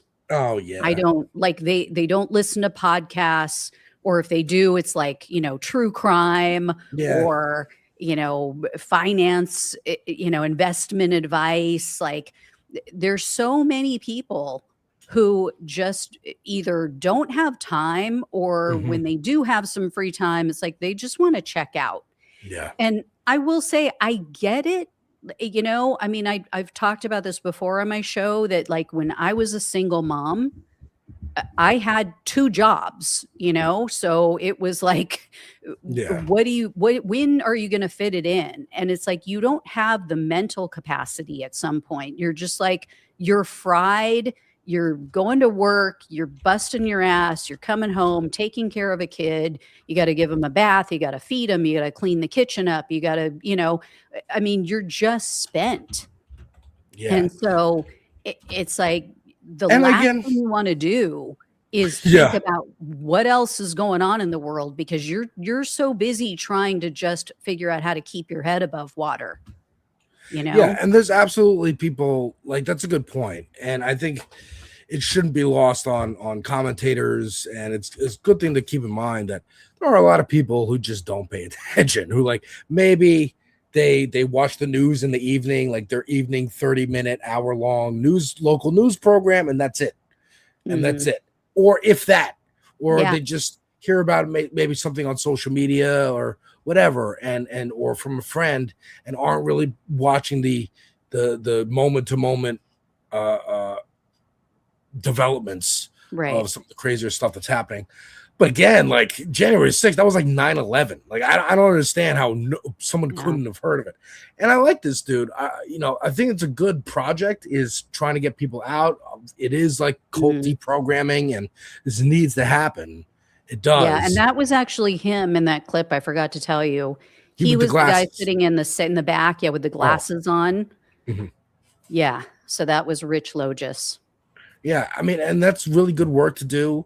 I think, not to belabor the point of Platner, but I think a lot of the criticism coming from folks of color, or just anyone who was right early and saw it coming, is basically like the project of leftism shouldn't just be, let's get these people out of this cult, because we're leave that to the MSNBC, leave that to the people like this guy who's made his project. But our goal as lefties is to gain power and get the policies that we need in place, the policies that will help the most marginalized, which then will again trickle up and help everybody else. And which would, people made the case, if you have material benefits for people, that they're not worried, how am I going to pay for this? I didn't get this job. It probably went to an immigrant, whatever. If there's jobs aplenty and things are affordable and people have time to go on vacations, there are third spaces, so you can go out and do things and congregate in real life instead of congregating on the internet and your phone in these silos that are just echo chambers and bubbles. And people will be less ready to act on maybe their implicit biases and vote on those things, because they're satisfied for the most part. It's not a fix all, but it is a big balm. Yeah. Well, I mean, it's like, I kind of liken how MAGA kind of fell into this trap with Trump, and, are willing to stick with him, ride or die, like literally, willing to die for him. It kind of reminds me of the way, like, when you have especially young women who are more susceptible to it, like if you come from a broken home, or you don't have a dad that's really involved in your life, like you're seeking out that male attention, and then you're more likely to get involved with someone who is abusive or who, is just not good for you. And it's like, and the more people tell you, oh, he's bad news, he's a bad boy, he's not good, they're like, no, I'm going to stick with him more. It's like, so. Yeah. I mean, I think to Ashley St. Clair, who left the MAGA movement. She was 19 years old when she was recruited by Turning Points and had a baby with Elon Musk. Yeah. Like you couldn't be more in than that. And she's out here trying to do good and trying to expose that, expose MAGA, expose the right wing. And, again, keep her at arm's length. Like, we trust you for now, but, your judgment was clearly impaired. But, she was groomed. I would count that as grooming. You're 19 years old. There's a lot of older men telling you, hey, you're right. Yeah, no, trans people are weird. Come over here. Why don't you write a children's book about trans people? Yeah. And we'll platform you and make you rich. And, that is appealing to a lot of young people. You see that now with the claviculars and the kick streamers, the Chud the Builders walking around saying the N-word, because that's profitable. It's profitable in America to say the N-word in front of black people on camera. And of course, he's finding out now, and I'm glad about that. But people will fill the void. I think it's very telling that there is so much money funneled to the right-wing podcasters. Like, if you are on the right, if you are MAGA and you're a podcaster, you are making bank. Like, you are getting so much money from special interest, from, billionaires behind the scenes. That should tell their audience something. Like, it's not the same on the left. Like, we're not, because we're not in with the billionaires. They don't like our policies. They especially don't like progressive policies. So that ought to tell their audience, like, hey, why are so many deep pockets willing to fund Ben Shapiro? And, what was that group that Tim Pool and Benny Johnson and a bunch of them? Yeah. Remember, they were getting Russian money. Funneled through a different company, and they're like, oh, we had no idea. Yeah. I mean, they'll point to George Soros, right? They'll say, well, George Soros funds everybody on the left. They go, okay, I wish. I'm waiting for my George Soros check. Yeah. Please, sir, can I have some more? Can I have anything at all? God. I know. Two, that's one guy. That's one guy that they could point to, where we can point to several billionaires, corporations, organizations, lobbying groups. If it was profitable, to be a leftist streamer, I wouldn't still be living with other people in my house. Yeah. I would have my own apartment. I would like my own apartment. Please. Yeah. I have a Cash App, folks. Yeah. But I don't have Patreon set up and ask. But you do have super chats to help so with donations because I got George Soros money coming in. If only. Jesus. But I think it should be instructive to that audience that they are working for bosses, and I think that's maybe an easier rhetorical attack line. They're working for your boss. Do you like your boss? Do you think you get paid fairly? Do you think maybe your boss could pay you a little more and not get a new Camaro for themselves or a new suit for themselves? If you think that way, vote for these socialist candidates, because whatever you think, and you don't even have to call them socialists, just these candidates with these policies, because those candidates with those policies keep making your bosses richer. Do you want to keep making your bosses richer? Why do you want to suck your boss's boots? Yeah. Yep.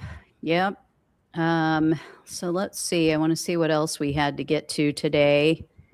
So Mitch McConnell, should we talk about that? Yeah, but before we do, I just want to shout out the chat. Thank you, everybody in the chat. Love y'all. Bruh, Nadine, Etch, Captain Howdy. Homer, Captain Howdy, a lot of captains, Eager HQ. Just want to shout out, thank you for coming here on Friday. It's a new show. This is week 3 of doing this. We're going to be doing this every Friday. I believe next week it might just be me solo. So yeah, I will be off next hold on Friday, to your hats, guys. And yeah, we are also both hosts on Leftist Working Class Network, This Space. That is how we met. I will put the link in the chat. There are tons of other hosts. It is live Monday through Thursdays. And we are already talking about having a roundtable show on Thursday nights. We're going to have guests from there come on here on this channel. So there's lots of stuff happening, folks. Thank you all for watching. Take us away about Mitch McConnell. Because I just talked to my friend Mitch McConnell, and he was in good spirits. Yeah. And he was telling me about the new Star Fox game that I am also enjoying very much. Like I said, he wants me to have his fortune. That is what he said. You heard it I here, stand folks. by that. And unless he can come on TV and say that that's not true, it's her word against his. And his word, right. We can't hear his word right now. That's right. I mean, if Mitch wants to say that Gina is not entitled to my money, he can, but but I don't see him coming out here. Why isn't he refuting these charges? He has not. Yep. See, he has not refuted anything I've said. So all right. So as everybody I'm sure knows, Mitch McConnell, we now know for sure he had a heart attack in his home. The according to audio that's been released, the EMTs had to go in, give him CPR. They were saying that they believed it was a heart attack. There is now video, or at least pictures, I think, that just came out today of him being taken away on a stretcher. Oddly, his wife, his loving wife, took off to China like a day or two after he was hospitalized. That's not suspicious at all. Yeah, not at all. I mean, doesn't every wife do that? So very, very strange. And then now all these, once it has started to hit a fever pitch in the media, a bunch of Republicans started coming out all on the same day, like all within minutes of each other. So it's kind of like that whole thing that Ashley St. Clair talks about, how there's these right-wing groups that put out the talking points and then they all get on the same page. It's obvious that that's what went down, because you had Scott Jennings. I'll bring up his. Let me put this up for you guys so you can see. I mean, total joke. Yeah. And he came out of nowhere. Like, let me just, Scott Jennings for a second. The first time I'd seen him is like this new regime at CNN, and he's been on so much, but like, where did he come from before that? Yeah, I don't actually remember what he was doing. And he's so smug, I want to say I heard that he was just like your standard issue Republican. Yeah. Who was kind of just had like a radio show or something. He realized, oh, that's the way I can get elected, is to pretend that I'm a Trump supporter. Yeah. So anyway, as you guys can see here, he said, I spoke to my old friend Mitch McConnell this morning, the senior senator from Kentucky. He's still recovering in the hospital. We talked for just shy of 20 minutes about Iran, Ukraine, the unfolding situation in Maine, my visit to the TR Presidential Library, and even a little bit of Senate history. I told him we want to see him back at work as soon as possible. Okay, first of all, why, if you're calling, like, I don't know if you know this, Alex, but Scott Jennings has talked about how Mitch McConnell is like his hero. That Mitch McConnell was basically like took him under his wing and was his mentor. So you're telling me your mentor, the guy that you put on a pedestal, who you think of as, making you who you are and bringing you into being as a Republican, you spent 20 minutes talking about all of this shit after the guy just had a near fatal heart attack and had to be taken away on a stretcher? Yeah, Like, that's crazy. Is that what you would bring up to your good dear friend? Oh, yeah. While he's lying in a Yeah, hospital no. bed. When I go see my friend, About what's going on with Graham Platner and Mandy. yeah, that one really, like, Iran and Ukraine. I can kind of, even then, I wouldn't be talking about like politics with my friend. Yeah. Like you would be But, like, spending Maine. 20 minutes, less than just shy of 20 minutes, saying, "How are you? What are the doctors saying? What is the prognosis? Like, why is your wife in China?" Yeah. Like, she's visiting family. Is she preparing a grave site for y'all? The family grave site is in China. What's going on? Scott Jennings is fucking ridiculous. Yeah. Fucking ridiculous. The unfolding situation in Maine, like, yeah, that was just, you put Maine in there because you know the word was trending. Like, that's why you did that. Probably, yeah. Yeah, that's a good point. So I actually commented back to Scott and I said, "Scott, is Mitch in the room with you now? Can you see him right now?" You could see the GIF in the replies under there of the Ouija board. Is that how Yeah. you spoke to him, with a Ouija board? Yeah, On the other yeah. side? Like, oh my God. Yeah. I also saw in the comments, bruh 212 said, it's always sad when a turtle dies of young age. Also, Yeah. I don't think it was a heart attack. I think he was stuck on his back. And nobody was there. Nobody was there to flip him Elaine over. Chao was already on a flight to China, so she wasn't there to tip him back over. Set him straight. Eager HK mentions that brain death occurs around 4 minutes. If they're giving him CPR, like, he's definitely brain dead. And in Kentucky, that counts as dead. So again, there's proof of life. Also, he said, I don't know if you've heard of this, Gina, but Hassan Piker was on stream joking about this, saying that, like, him and Mitch McConnell are in a secret relationship together. And then the Atlantic reported on that. Did they really? They actually wrote an article on it. So then he was like, yeah, I'm cracking that shell every night. Like, I did just hear ridiculous. that he said that, I just spoke with my good friend Mitch McConnell and we had phone sex. Yeah, that's what they reported on. It is a weird state in our country, in our world, in our politics, that someone talking into a camera on the internet is getting articles written about their jokes. I know. Just remember, folks, Yeah. journalism is MJ Daniel said, "I flipped over and I got it." That's exactly what it is. life alert. Hit the life alert button. Oh my God. Yeah. Oh, Mitch. Oh, I mean, my I will God. say, Mitch is maybe one of the most successful politicians of my lifetime in terms of getting what he wanted to get done. Yeah. Like, he got 3 Supreme Court justices. Yeah, when you that have is- no morals, no Yeah. scruples. And this is what I mean. This is like going back to the whole Emma Vigeland thing of, like, when you have evil in your heart, when you are a manipulative, self-centered SOB as he is, Mhm. yeah, you're not going to give a damn. You're going to do whatever you need to do. So character does matter. Character Now, definitely I noticed matters. you sent me a link for Rep. Jack Kimball. Okay, so Rep. Jack Kimball is a parody account. Yeah, I didn't know if you knew that. Yes. So I didn't know if you wanted me to show it. I just thought it was a funny. People are taking this and memeing it to death, and I thought this was just a good one. Yeah, let me bring it up. It was pretty good.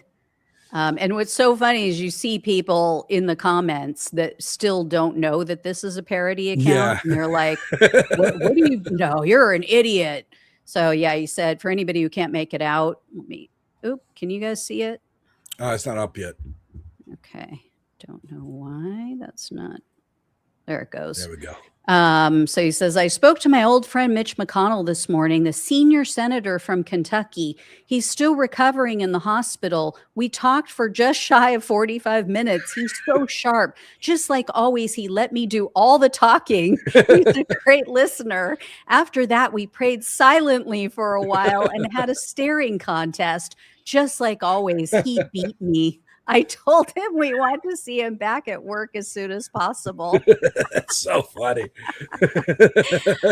Oh my I love God. that everything that he's saying is that it's silent. We had a Yeah. staring Yeah. contest. We I prayed know. silently.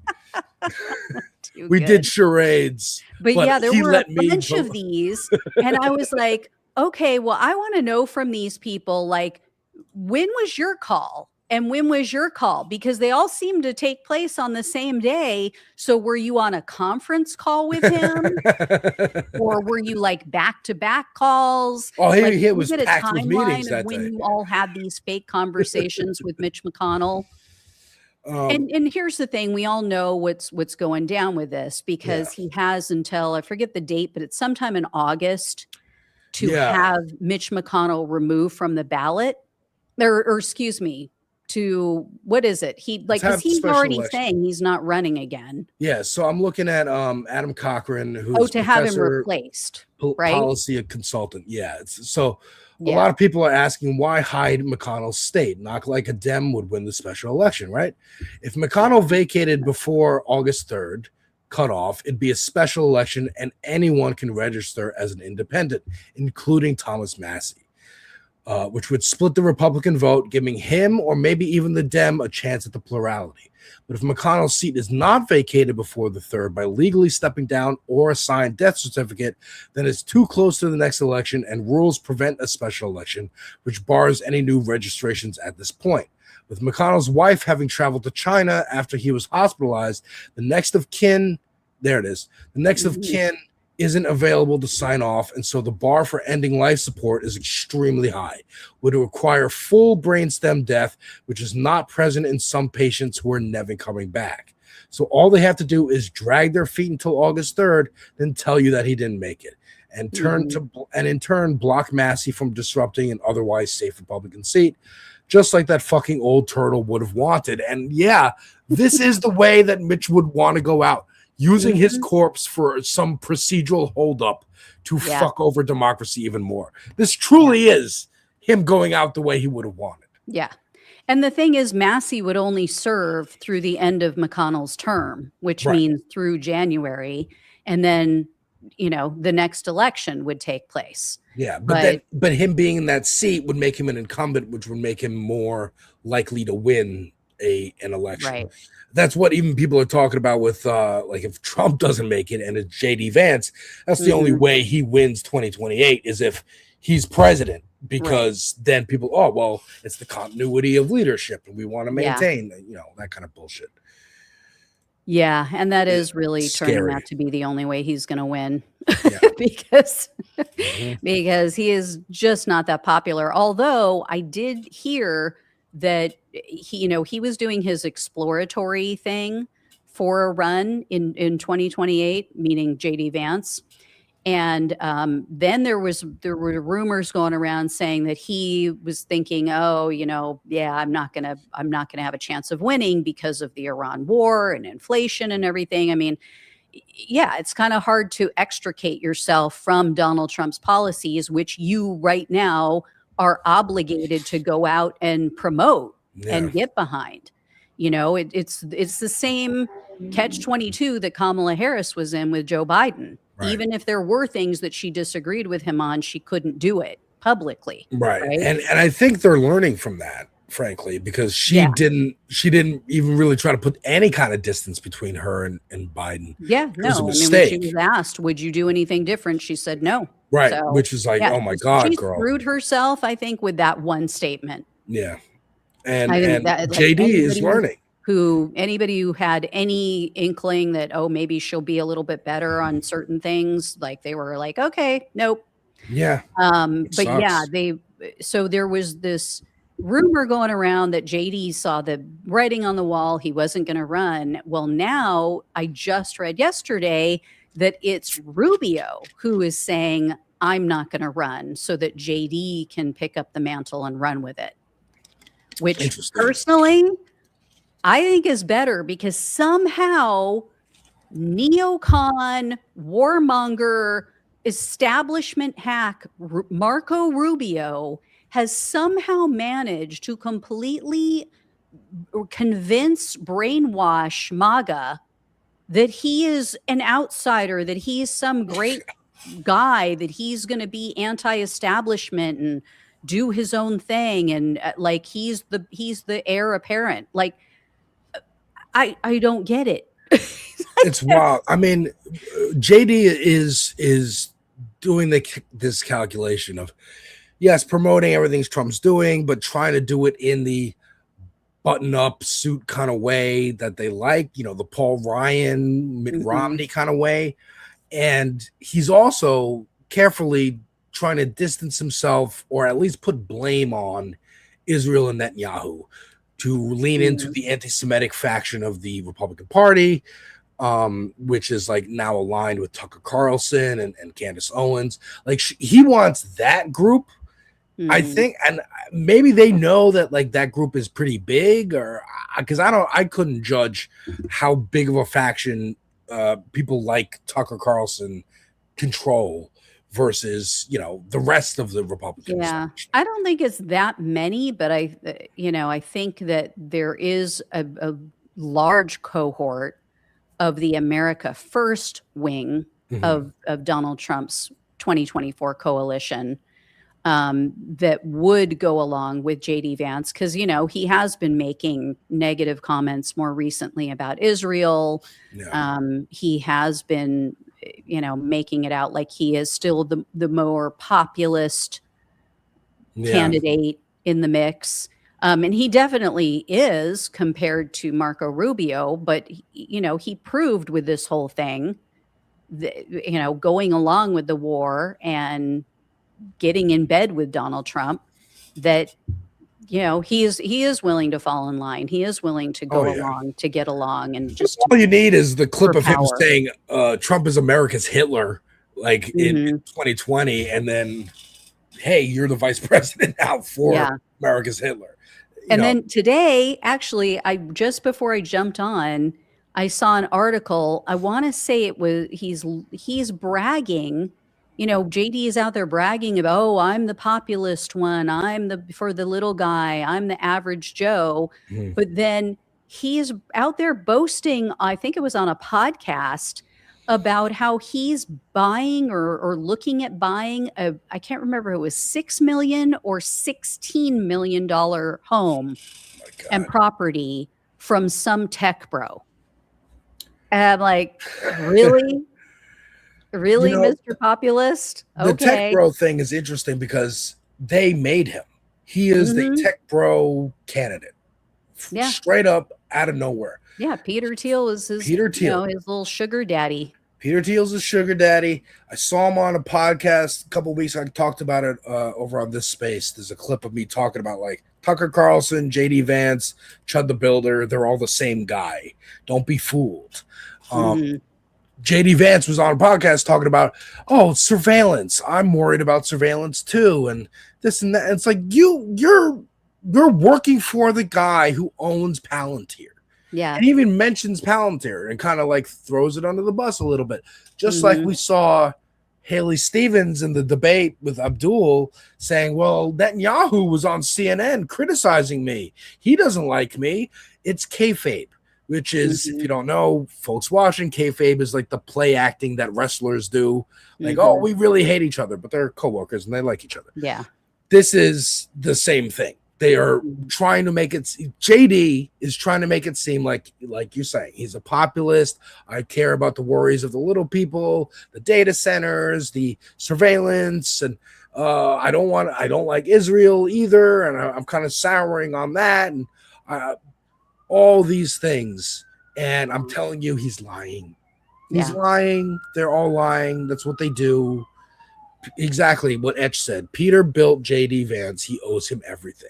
And it's interesting because JD didn't originally start, like I said, he called Trump America's Hitler. He didn't even start out as like right wing necessarily. Yeah.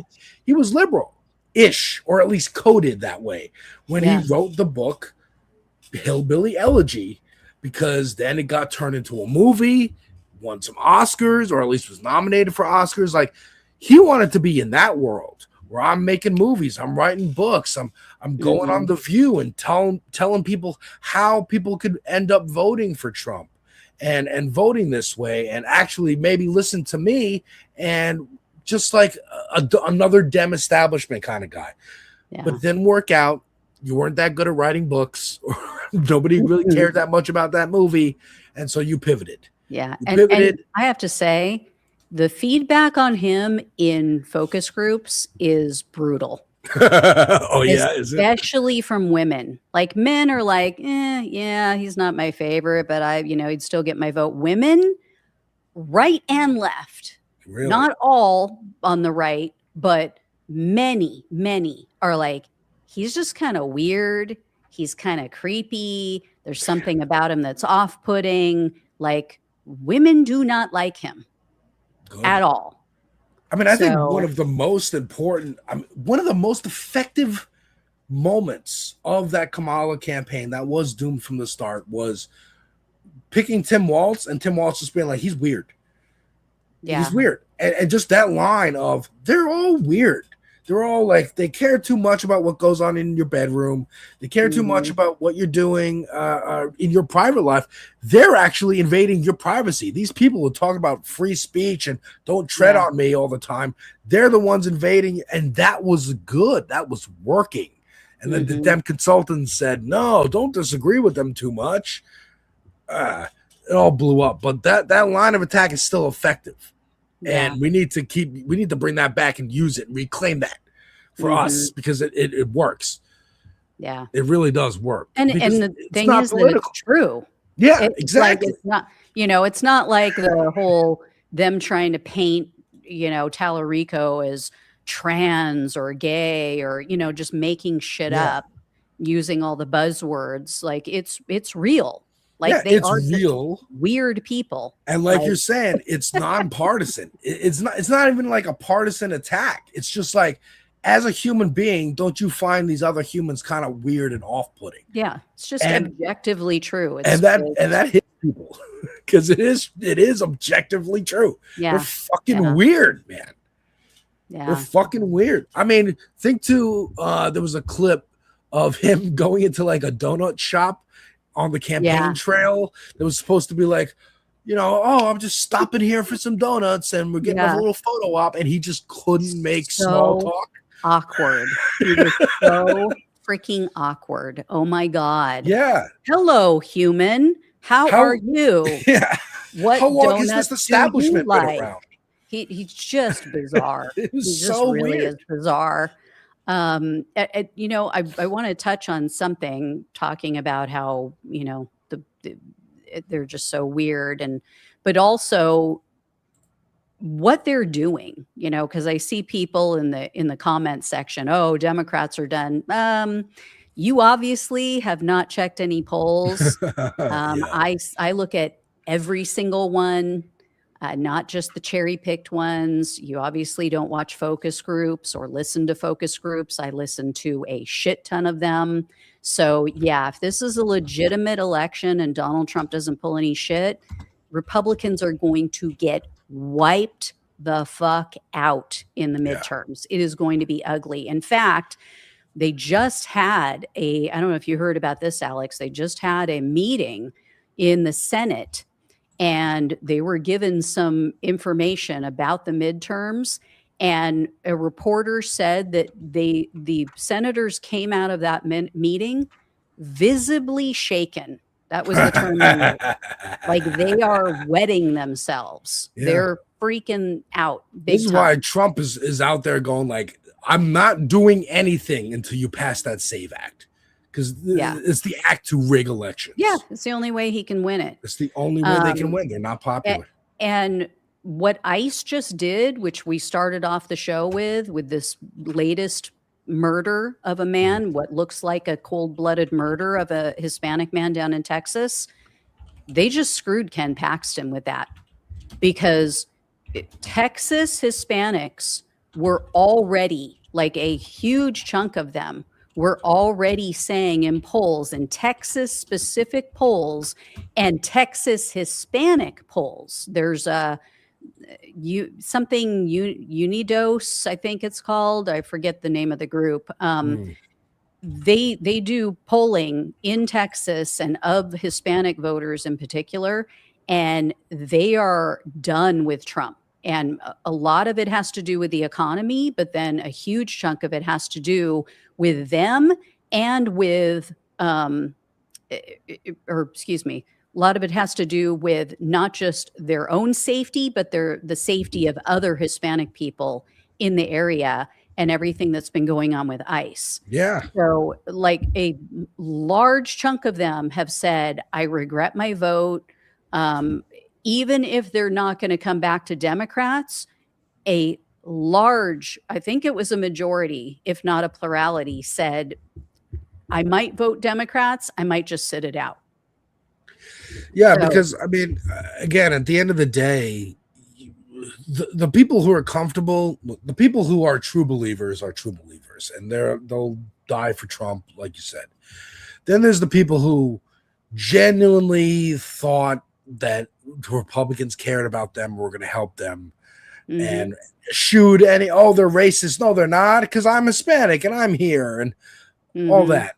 Yeah, they are seeing. They're getting harassed by ICE. They're getting harassed by cops. Like, they're getting racially profiled. Their just because gas of the color prices of their go skin. up. Yeah, like you can tell people it's not happening all you want, but when they go to the store and they can't afford groceries, when they go to the gas station, they can't afford gas, when they see troops walking around in their fucking neighborhoods, snatching up their neighbors, then they get worried and they may be like, okay, maybe I need to wake up and like stop watching whatever I'm watching, or at the very least, there's a disconnect between what I'm watching and what I'm hearing and what I'm seeing in my reality.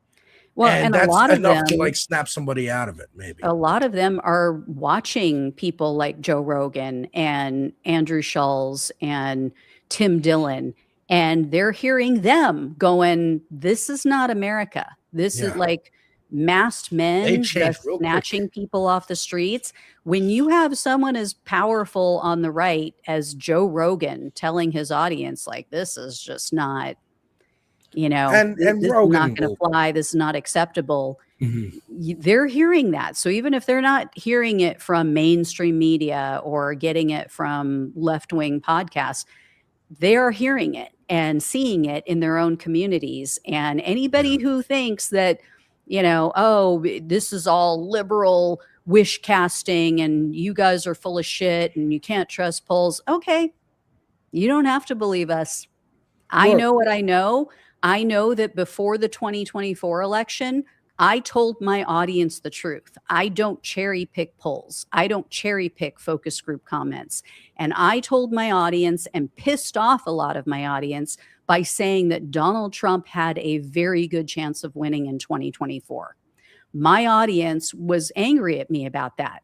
And I was like, look, I'm going to tell you the truth, whether you like it or not. My job is to be honest with you and tell you what I'm seeing and what I'm hearing. And what I'm seeing and what I'm hearing is that there were a lot of people who had defected from Biden. A lot of people in the focus groups, especially, who were saying, this isn't it. I voted for him, but I'm done. I'm pissed off at him. I don't want Kamala. I don't trust her. I don't like her. I don't want the same policies again. It's just going to be another term of Biden. And people were going back to Donald Trump. And I said that. And the polling was too close to call. Anybody who says, oh, Kamala was up, the polls aren't right. No, she wasn't. There were some polls she was up in and some polls she was down in. It was a mix, and they all were within the margin of error. And that is exactly how the election came out. She lost by 1.5%. So actually the polls were very accurate.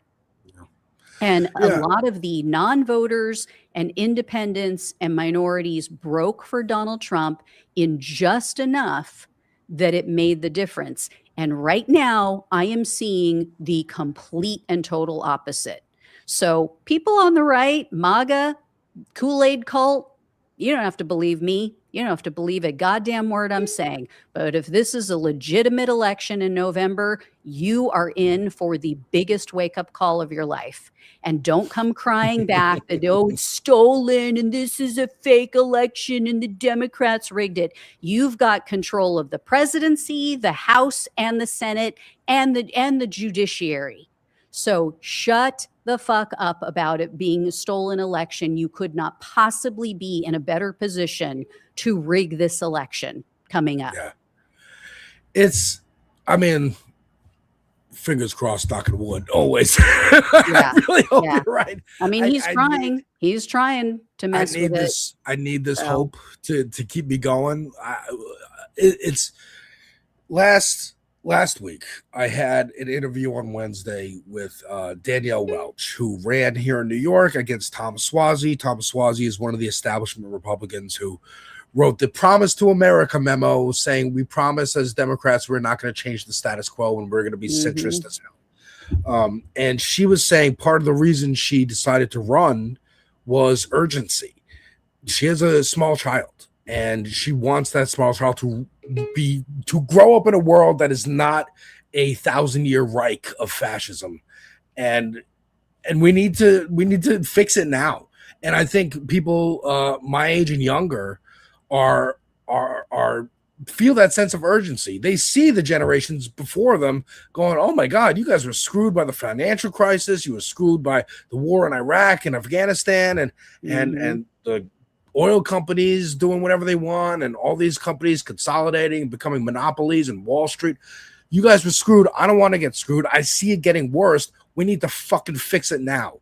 And our generation also don't have this weird attachment and fear of the words communism and socialism. So all the scare tactics that Fear News Network is doing, trying to say they're communists. Oh no, Red Scare, everybody, Red Scare. The Red Scare was 70 years ago. We're not that old. We don't remember. And we like don't have what that we talked ingrained about fear. last week.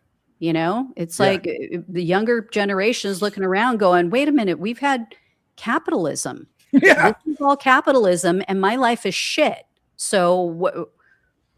You know, so but you're telling me to maybe keep I'll try doing something the same else. thing I've been doing, and I'm going to get a different result. I mean, that's the definition of insanity. Hey, chicks. Yeah. So I again, fingers crossed, knock wood. I'm trusting you on the polling. Again, I do not have the attention span to be looking at all the polls. I play video games, movies, music, and TV. That's what I do on my channel, with a leftist perspective. And I appreciate, having this show with you where I can actually get some real data and real news, and get informed that way. So thank you very much, Gina, for doing this show with me. This is so fun every Friday. I love it. Yeah. When we are after 2:00, so we're going to have to get going, but anyway. Yeah, well, thank you everyone for watching, for checking in. Like Alex mentioned, next Friday, Alex will be here. I will be off. But yeah, you will be in good hands. I don't know if Alex is going to be bringing anybody with him, but possibly. And so you'll have it'll to just be me and you. tune in. We shall see. We shall see. Yeah. Yeah. But yeah, is there anything else that we didn't touch on from this week? Yeah, I mean, there's a lot of stuff, but There's so much. There's so much news. We went long on a couple of subjects, so we'll have to either save it for another day or yeah. Folks, again, follow Gina if you're not already following her. Subscribe to the channel. Follow me over on Devil's Advocate Productions on YouTube and Twitch. I stream on Twitch and YouTube sometimes, but on YouTube, I just made a reaction today, continuing my rap journey through Nas's albums. So I just did Nostradamus, his 4th album.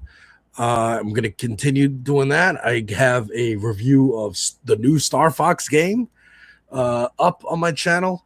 I have a reaction last week it was last week because it was Independence Day. The album from Brian Andrews, who the country artist who's making all the great protest music, put out a full album of all those songs called Independence Day. So go check that out, folks. And yeah, like this space, the Working Class Collective, that is live Mondays through Thursdays, that Gina and I are both hosts on.